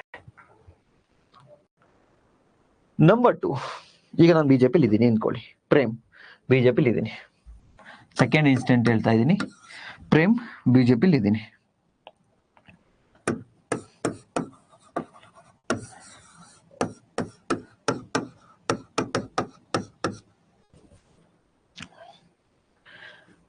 ನಮ್ಗೆ ಒಬ್ಬ ವಿಪ್ ಅಂತ ಇರ್ತಾರೆ, ಪ್ರತಿಯೊಂದು ಪಕ್ಷಕ್ಕೂ ಕೂಡ ಒಬ್ಬ ವಿಪ್ ಅಂತ ಇರ್ತಾನೆ. ಇದ್ರ ಬಗ್ಗೆ ನಾವು ಮುಂದೆ ನೋಡೋಣ. ವಿಪ್ ಅಂತ ಇರ್ತಾರೆ. ವಿಪ್ ಅಂದ್ರೆ ಸಿಂಪಲ್, ಎಲ್ಲ ಪಕ್ಷದವ್ರು ನೇಮಕ ಮಾಡಿಕೊಂಡಿರ್ತಾರೆ. ಏನು ಡೈಲಿ ಸದನದೊಳಗೆ ಏನಾಗುತ್ತೋ ಅದ್ರ ಬಗ್ಗೆ ಇನ್ಫಾರ್ಮೇಶನ್ ಕೊಡೋರು. ಇವರು ನನ್ಗೊಂದು ಇನ್ಫಾರ್ಮೇಶನ್ ಕೊಡ್ತಾನೆ. ಮೈ ಡಿಯರ್ ಪ್ರೇಮ್ ಸರ್, ನಾಳೆ ಬಿಜೆಪಿಯಿಂದ ಒಂದು ಬಿಲ್ ಅನ್ನ ಪಾಸ್ ಮಾಡ್ತಾ ಇದ್ದೀವಿ ಸರ್. ಆ ಬಿಲ್ ಹೆಸರು ABC ಬಿಲ್ ಅಂತ ಸರ್. ನಾಳೆ ಅಧಿವೇಶನ ಇದೆ ಸರ್, ದಯವಿಟ್ಟು ಹಾಜರಾಗಿ. ಸೊ ಅಧಿವೇಶನ ಇದೆ, ಹಾಜರಾಗಿ ಅಂತ ಹೇಳಿದ್ರೆ ಅದನ್ನ 1 ಲೈನ್ ವಿಪ್ ಅಂತ ಹೇಳಿ ಕರಿತೀವಿ. ಅಧಿವೇಶನ ಇದೆ, ಹಾಜರಾಗಿ ಅಂದ್ರೆ 1 ಲೈನ್ ವಿಪ್ ಅಂದ್ರೆ ಒಂದೇ ಒಂದು ಲೈನ್ ಅಲ್ಲಿ ಹೇಳಿದ್ರಲ್ಲ, ಅದಕ್ಕೆ 1 ಲೈನ್ ವಿಪ್. ಕನ್ನಡದಲ್ಲೂ ಕೂಡ ವಿಪ್ಪೆ, ಅದು ಕನ್ನಡದಲ್ಲೂ ವಿಪ್ಪೆ. ಒಂದು ರೇಖೆ ಒಂದು ವಿಪ್, 1 ಲೈನ್ ವಿಪ್. ಎರಡನೇದಾಗಿ ಇನ್ನೇನ್ ಮಾಡ್ತಾರೆ ಹೆಂಗ್ ಗೊತ್ತಾ ಸರ್, ನಾಳೆ ಅಧಿವೇಶನ ಇದೆ, ನೀವು ಹಾಜರಾಗಬೇಕು. ನಾಳೆ ಅಧಿವೇಶನ ಇದೆ ಅಷ್ಟೇ ಅಂತ ಹೇಳಿದ್ರೆ 1 ಲೈನ್ ವಿಪ್. ನೀವು ದಯವಿಟ್ಟು ಹಾಜರಾಗ್ಲೇಬೇಕು ಸರ್ ಅಂದ್ರೆ 2 line whip. Sir, Prem sir, ನಾಳೆ ಅಧಿವೇಶನ ಇದೆ, ದಯವಿಟ್ಟು ಹಾಜರಾಗಿ. ನಾವು ಬಿಜೆಪಿ ಸರ್ಕಾರದಿಂದ ಒಂದು ABC ಮಸೂದೆಯನ್ನು ಮಂಡಿಸ್ತಾ ಇದ್ದೀವಿ, ಇದಕ್ಕೆ ನೀವು ನಮ್ಮ ಪರವಾಗಿ ಸೈನ್ ಹಾಕಿ ಸರ್ ಅಂದ್ರೆ ಹಾಜರಾಗಿ. ಇದಿದೆ, ಅಧಿವೇಶನ ಇದೆ, ಹಾಜರಾಗಿ. ನಾವು ಏನು ಒಂದು ಬಿಲ್ ಕೊಡ್ತಾ ಇದ್ದೀವ ಆ ಪರವಾಗಿ ವೋಟ್ ಅನ್ನು ಹಾಕಿ ಸರ್. ABC ಬಿಲ್ ಪರವಾಗಿ ವೋಟ್ ಹಾಕಿ ಪಾಸ್ ಆಗ್ಬೇಕು ಹೇಳಿದ್ರೆ 3 line whip. 3 line whip. Sir, ನಾಳೆ ಅಧಿವೇಶನ ಇದೆ ಸರ್, ಮೀಟಿಂಗ್ ಇದೆ, ಹೋಗ್ಲಿಲ್ಲ ಅಂದ್ರೆ ನನ್ಗೇನು ಡಿಸ್ಕ್ವಾಲಿಫೈ ಆಗಲ್ಲ ಸರ್. ಹಾಜರಾಗಿ ಸರ್ ಅಂದ್ರು, ಅವ್ರು ಹೇಳಿದ್ರು ಹಾಜರಾಗ್ಲಿಲ್ಲ ಅಂದ್ರು ನಾನೇನು ಡಿಸ್ಕ್ವಾಲಿಫೈ ಆಗಲ್ಲ. ಆದ್ರೆ ಸರ್, ಅಧಿವೇಶನ ಇದೆ, ನಾಳೆ ಹಾಜರಾಗಿ, ನಾವೊಂದು ಬಿಲ್ ಅನ್ನ ತೆಗೆದುಕೊಂಡ್ ಬರ್ತಾ ಇದೀವಿ, ಆ ಬಿಲ್ ನ ಪರವಾಗಿ ನೀವು ವೋಟ್ ಹಾಕಿ ಸರ್ ಅಂತ ಹೇಳಿರ್ತಾನೆ ನಮ್ ವಿಪ್. ಇದನ್ನ 3 ಲೈನ್ ವಿಪ್ ಅಂತ ಹೇಳ್ಕರ್ತೀವಿ. ನಾವು ಬಿಜೆಪಿ ಅವರು ತಂದಿದೀವಿ, ನಾನು ಬಿಜೆಪಿಯ ಒಬ್ಬ MP. ಸೊ ABC ಬಿಲ್ ಇದೆ, ಈ ಬಿಲ್ ನ ವಿರುದ್ಧವಾಗಿ ನಾನು ವೋಟ್ ಹಾಕ್ತೀನಿ, ಆಪೋಸಿಟ್ ಆಗಿ ವೋಟ್ ಹಾಕ್ಬಿಡ್ತೀನಿ. ಈ ಬಿಲ್ ಫೇಲ್ ಆಗಲಿಕ್ಕೆ ನಾನು ಕಾರಣ ಆಗ್ತೀನಿ, ಆಪೋಸಿಟ್ ಆಗಿ ವೋಟ್ ಹಾಕಿದ್ದೀನಿ ಅನ್ಕೊಳ್ಳಿ. ಇದು ಕೂಡ considered as A defection under Schedule 10th. ಅನುಸೂಚಿ 10 ಪ್ರಕಾರ ಇದು ಕೂಡ ಪಕ್ಷಾಂತರ ಅನ್ಸ್ಕೊಳ್ಳುತ್ತೆ. ಸೊ ಇಲ್ಲಿ ಡಿಸ್ಕ್ವಾಲಿಫೈ ಆಗ್ತೀನಿ ಯಾವಾಗ ನನ್ನ ವಿರುದ್ಧವಾಗಿ, ನಮ್ಮ ಪಕ್ಷದ ವಿರುದ್ಧವಾಗಿ ವೋಟ್ ಅನ್ನ ಚಲಾಯಿಸಿದಾಗ, ನಮ್ಮ ಪಕ್ಷದ ವಿರುದ್ಧವಾಗಿ ವೋಟ್ ಹಾಕಿದಾಗ ಡಿಸ್ಕ್ವಾಲಿಫೈ ಆಗ್ತೀವಿ. ಇದೆರಡನೇದು, ಅನರ್ಹತೆಯನ್ನ ಹೊಂದುತ್ತೀವಿ. ಇನ್ನ ಒಂದಿದೆ ಸರ್, ಮೂರನೇದು ಏನ್ ಸರ್ ಅಂದ್ರೆ ಸಿಂಪಲ್ ಸರ್. ನಾನು ಪ್ರೇಮ್, ನನಗೆ ಕಾಂಗ್ರೆಸ್ ಅವ್ರದ್ದು ಸಿದ್ಧಾಂತನೂ ಇಷ್ಟ ಆಗ್ತಿಲ್ಲ, ಬಿಜೆಪಿ ಸಿದ್ಧಾಂತನೂ ಇಷ್ಟ ಆಗ್ತಿಲ್ಲ. ಇಂಡಿಪೆಂಡೆಂಟ್ ಆಗಿ ಎಲೆಕ್ಷನ್ ನಿಂತಿದ್ದೀನಿ, MP ಎಲೆಕ್ಷನ್ ಅಲ್ಲಿ ವಿನ್ ಆಗ್ಬಿಟ್ಟಿದ್ದೀನಿ.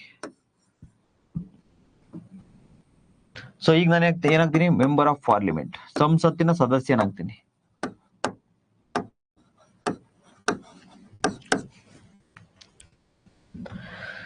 ನಾನು ನಿಂತಿರೋದು ಯಾವ್ದ್ರಿಂದ, ಪಕ್ಷೇತರ ಅಭ್ಯರ್ಥಿ, ಇಂಡಿಪೆಂಡೆಂಟ್ ಕ್ಯಾಂಡಿಡೇಟ್, ಪಕ್ಷೇತರ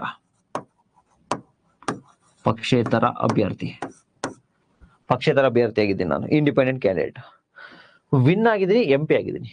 ವಿನ್ ಆದ ನಂತರ ನಾನು ಏನಾದ್ರು ಕಾಂಗ್ರೆಸ್ ಸೇರ್ಕೊಂಡ್ಬಿಡ್ತೀನಿ ಅನ್ಕೊಳ್ಳಿ, ಅಥವಾ ಬಿಜೆಪಿ ಸೇರ್ಕೊಂಡ್ಬಿಡ್ತೀನಿ ಅನ್ಕೊಳ್ಳಿ, ಅಥವಾ ಇನ್ಯಾವುದೋ ಪಕ್ಷವನ್ನು ಸೇರ್ಕೊತೀನಿ. ವಿನ್ ಆದಕ್ಕಿಂತ ಮುಂಚೆ ನಾನು ಇಂಡಿಪೆಂಡೆಂಟ್ ಆಗಿ ವಿನ್ ಆದೆ, ಬಟ್ ಸೇರ್ಕೊಂಡಿದ್ದೆಲ್ಲಿ ಕಾಂಗ್ರೆಸ್ ಅಥವಾ ಬಿಜೆಪಿ ಇನ್ನೊಂದು ಪಕ್ಷಕ್ಕೆ. ಸೊ ಈಗಲೂ ಕೂಡ ನಾನು ಡಿಸ್ಕ್ವಾಲಿಫೈ ಆಗ್ತೀನಿ. ವಿನ್ ಆಗಿದ್ದೊಂದು, ಸೇರ್ಕೊಳ್ಳೋದೊಂದು ಪಕ್ಷಕ್ಕಾದ್ರೆ ಇದು ಕೂಡ ಪಕ್ಷಾಂತರ ಆಗುತ್ತೆ. ಸೊ ಈಗಲೂ ಕೂಡ ಡಿಸ್ಕ್ವಾಲಿಫೈ ಆಗ್ತೀನಿ ಅಂಡರ್ 10th Schedule, 10ನೇ ಅನುಸೂಚಿ ಪ್ರಕಾರ.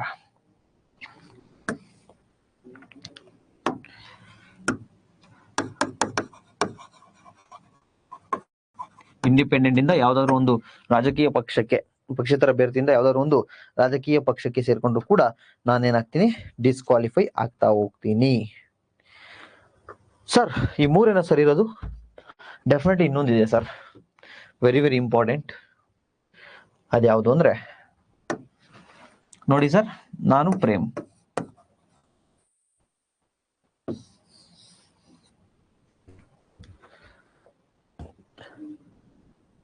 ನನ್ನನ್ನ ರಾಷ್ಟ್ರಪತಿಯವರು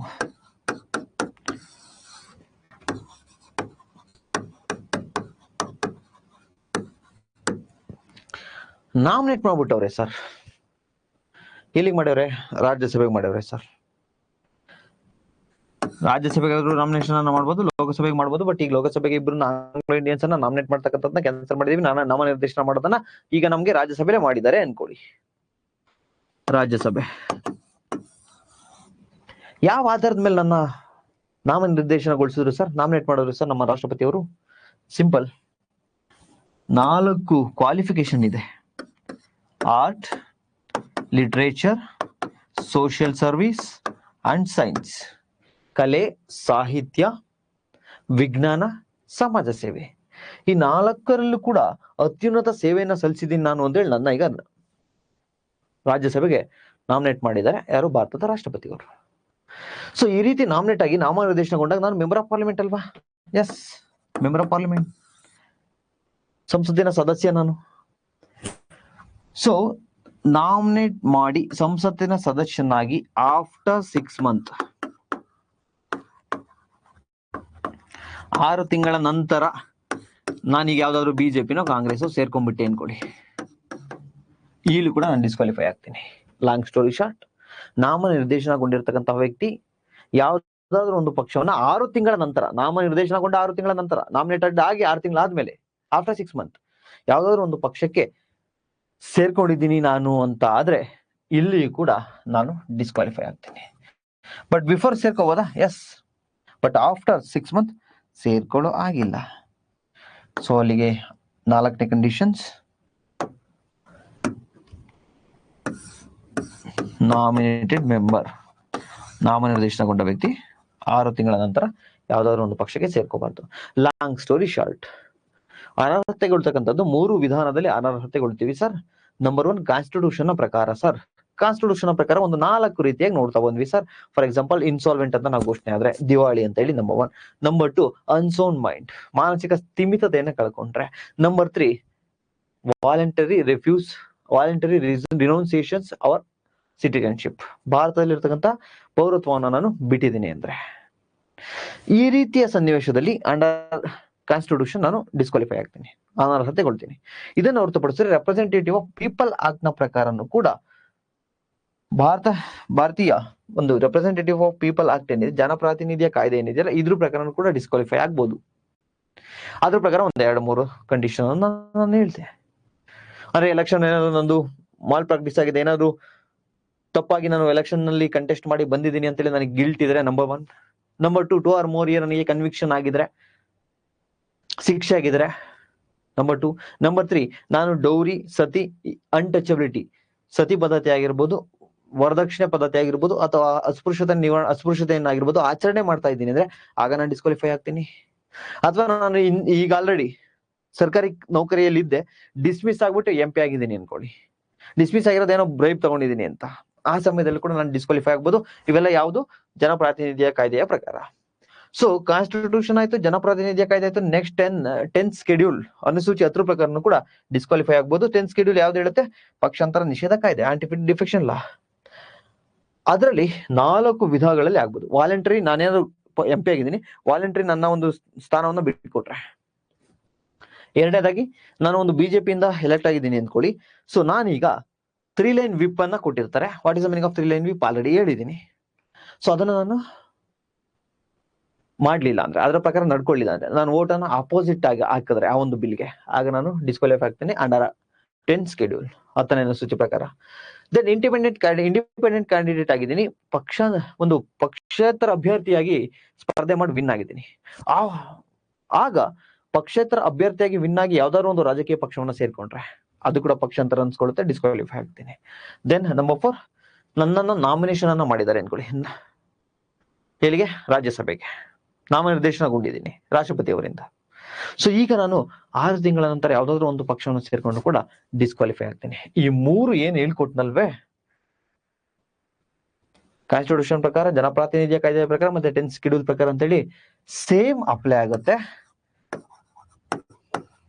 ರಾಜ್ಯ ನಮ್ಮ ಮೆಂಬರ್ ಆಫ್ ಪಾರ್ಲಿಮೆಂಟ್ಸ್ಗೂ ಕೂಡ ಅಷ್ಟೇ, ಸಂಸತ್ತಿನ ಸದಸ್ಯರಿಗೂ ಕೂಡ ಅಷ್ಟೇ, ಸ್ಟೇಟ್ ಲೆಜಿಸ್ಲೇಚರ್ ಇಟ್ ಮೀನ್ಸ್ ವಿಧಾನಸಭೆ, ವಿಧಾನ ಪರಿಷತ್ ಇವ್ರಿಗೂ ಕೂಡ ಅಷ್ಟೇ ಸೇಮ್ ಅಪ್ಲೈ ಆಗುತ್ತೆ. ಈ ರೀತಿಯ ಡಿಸ್ಕ್ವಾಲಿಫಿಕೇಶನ್ ಅನ್ನ ನೋಡ್ತಾ ಹೋದ್ವಿ.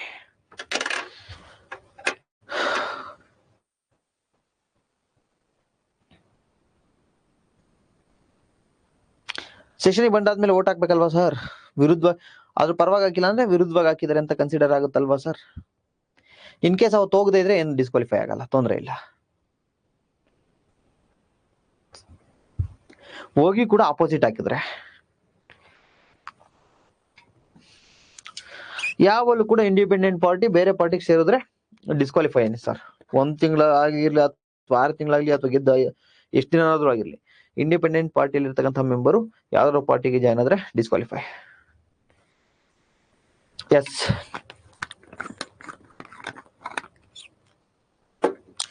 very good question. Yes, this is important. Sir, who decides disqualification of members under 10th schedule? Yes, very good. ಇದು ತುಂಬಾ ಇಂಪಾರ್ಟೆಂಟ್. ನೋಡ್ತಾ ಬನ್ನಿ, ಈ ಕ್ವಶನ್ ಕೇಳಲಿಲ್ಲ ಅಂದ್ರೆ ನಾನು ಈ ಕಾನ್ಸೆಪ್ಟ್ ಹೇಳ್ಕೊಡೋದು ಮರ್ತು ಹೋಗ್ತಿದ್ದೆ. Very good Aishwarya Patel ma'am.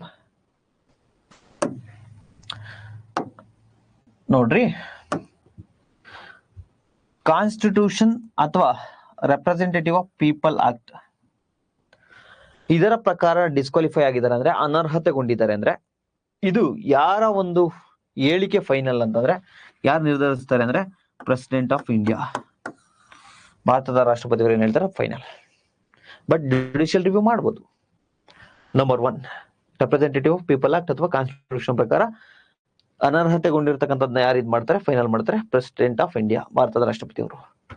So ನಮ್ಮ ಐಶ್ವರ್ಯ ಪಟೇಲ್ ಅವ್ರು ಏನ್ ಕೇಳ್ತಾರೆ, who is decides disqualifications of members under 10th schedule. 10th schedule anti defection law, ಪಕ್ಷಾಂತರ ನಿಷೇಧ ಕಾಯ್ದೆಯ ಬಗ್ಗೆ ಈ ಒಂದು ನಾನೇನು 4 ರೀತಿಯಾಗಿ ಡಿಸ್ಕ್ವಾಲಿಫೈ ಆಗ್ಬೋದು ಅಂತ ಹೇಳ್ಕೊಟ್ನಲ್ವಾ, ಇದರ ಪ್ರಕಾರ ಡಿಸ್ಕ್ವಾಲಿಫೈ ಆಗಿದ್ದಾರೆ ಅಂದ್ರೆ, ಅನರ್ಹತೆಗೊಂಡಿದ್ದಾರೆ ಅಂದ್ರೆ ಅದನ್ನ ಯಾರು ಡಿಸೈಡ್ ಮಾಡ್ತಾರೆ ಸರ್? ಸಿಂಪಲ್, ರಾಜ್ಯಸಭೆ ಆದ್ರೆ ರಾಜ್ಯಸಭೆಯ ಚೇರ್ಮನ್, ರಾಜ್ಯಸಭೆ ಆದ್ರೆ ರಾಜ್ಯಸಭೆಯ ಚೇರ್ಮನ್ ಅಂದ್ರೆ ಅಧ್ಯಕ್ಷರು. Nothing but X officio chairman of Rajya Sabha, vice president, ಉಪರಾಷ್ಟ್ರಪತಿ ಅವರೇ ತಾನೆ ಚೇರ್ಮನ್ ಆಗಿರ್ತಾರೆ. ಸೊ ರಾಜ್ಯಸಭೆಯ ಅಧ್ಯಕ್ಷರು. ಲೋಕಸಭೆ ಆಗಿದ್ರೆ ಸ್ಪೀಕರ್, ಸಭಾಧ್ಯಕ್ಷರು. ಲೋಕಸಭೆ ಆಗಿದ್ರೆ ಸಭಾಧ್ಯಕ್ಷರು.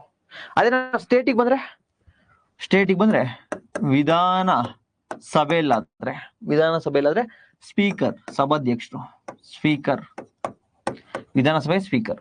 ವಿಧಾನ ಪರಿಷತ್ ಆದ್ರೆ ಚೇರ್ಮನ್, ಅಧ್ಯಕ್ಷರಲ್ವಾ, ವಿಧಾನ ಚೇರ್ಮನ್, ಅಧ್ಯಕ್ಷರು. ವಿಧಾನ ಪರಿಷತ್ ಆದ್ರೆ ಅಧ್ಯಕ್ಷರು, ವಿಧಾನಸಭೆ ಆದ್ರೆ speaker.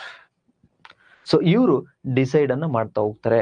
Long story short, under 10th schedule 10ನೇ ಅನುಸೂಚಿ ಪ್ರಕಾರ ಯಾರಾದ್ರೂ ಅನರ್ಹತೆಗೊಂಡಿದ್ದಾರೆ ಅಂದ್ರೆ ಅವರ ಅನರ್ಹತೆಯನ್ನ ಡಿಸೈಡ್ ಮಾಡ್ತಕ್ಕಂಥವ್ರು ಯಾರು ಅಂದ್ರೆ, ಯಾವ ಸದನದ ಸದಸ್ಯರಾಗಿರ್ತಾರ ಆ ಸದನದ ಅಧ್ಯಕ್ಷತೆಯನ್ನ ವಹಿಸ್ಕೊಂಡಿರ್ತಕ್ಕಂಥವ್ರು.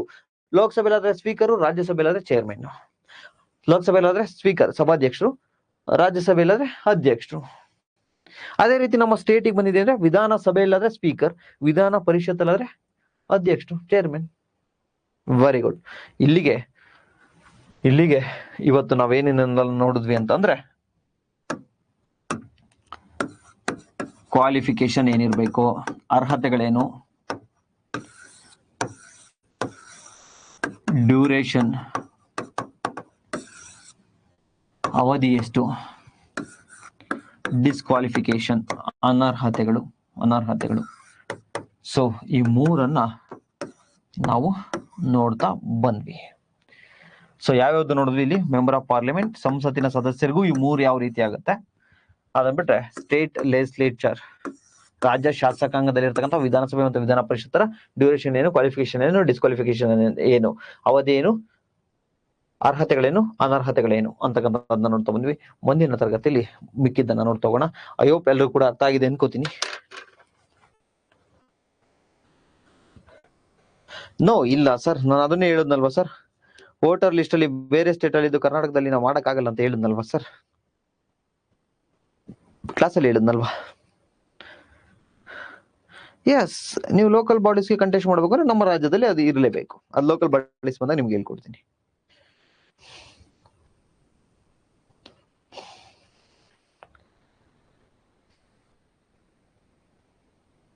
No no no no no no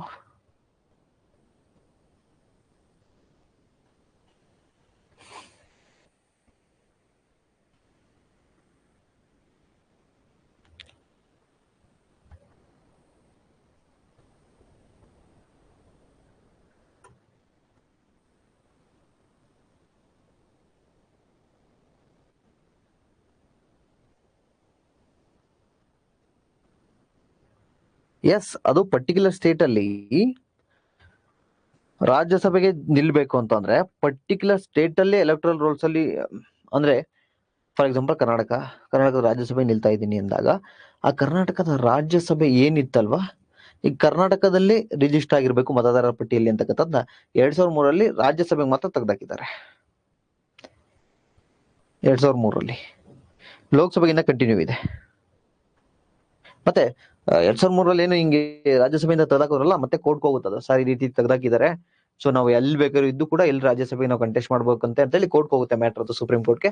supreme court ಕೂಡ ಅದನ್ನ ಏನ್ ತೆಗೆದಾಕಿದಾರಲ್ವಾ ಅದನ್ನೇ ಅಪೀಲ್ ಮಾಡುತ್ತೆ. ಎಸ್ ಕರೆಕ್ಟ್, ಇವ್ರು ತೆಗೆದಾಕಿರ್ತಕ್ಕಂಥದ್ದು ರಾಜ್ಯಸಭೆಗೆ ನೀವು ಎಲ್ಲಾದ್ರೂ ಇರಿ ಕಂಟೆಸ್ಟ್ ಮಾಡಿ ಅಂತೇಳಿ ರಾಜ್ಯಸಭೆಗೆ ಒಂದೊಂದು ಎಕ್ಸೆಪ್ಷನ್ ಅನ್ನು ಕೊಟ್ಟಿದೆ. ಅದು ತೆಗೆದಾಕದೆ ಯಾವಾಗ 2003 ಅದು ಮತ್ತೆ ಕೋರ್ಟ್ಗೆ ಹೋಗಿ ಕೋರ್ಟ್ ಎಸ್ ಕಾನ್ಸ್ಟಿಟ್ಯೂಷನ್ ಪ್ರಕಾರನೇ ಇದೆ, ಅನ್ಕಾನ್ಸ್ಟಿಟ್ಯೂಷನ್ ಏನಿಲ್ಲ, ಸಂವಿಧಾನಕವಾಗಿದೆ ಅಂತ ಹೇಳಿ 2006 ತೀರ್ಪನ್ನ ಕೊಡುತ್ತೆ. Very good Aishwarya Patel ma'am, very good.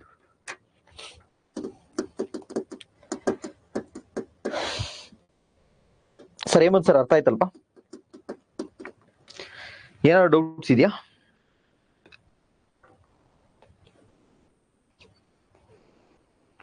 ಏನಾದ್ರು ಡೌಟ್ ಇದ್ರೆ ಹೇಳಿ.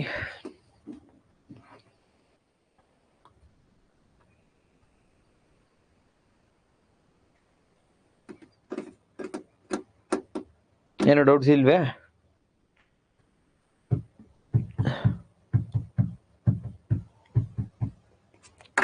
ಕ್ಲಿಯರಾ?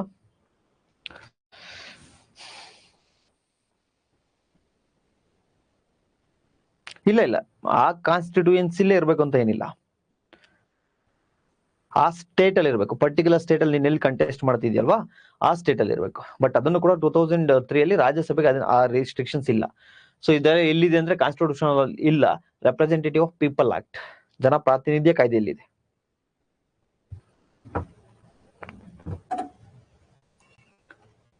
ಕ್ಲಿಯರಾ? Yes, very good. Yes Hemant sir, ಅರ್ಥ ಆಯ್ತಾ? ಹೊಸ ಸ್ಟೂಡೆಂಟ್ಸ್ ಯಾರಾದ್ರೂ ಇದ್ರೆ, ಎಸ್ ವೆರಿ ಗುಡ್, ಗುಡ್. ಹೊಸ ಸ್ಟೂಡೆಂಟ್ಸ್ ಯಾರಾದ್ರೂ ಇದ್ರೆ ದಯವಿಟ್ಟು ಹಳೆ ಕ್ಲಾಸಸ್ ಅನ್ನ ನೋಡ್ಕೊಂಡು ಇದಕ್ಕೆ ಬನ್ನಿ, ಇಲ್ಲಾಂದ್ರೆ ಅರ್ಥ ಆಗಲ್ಲ. ದಯವಿಟ್ಟು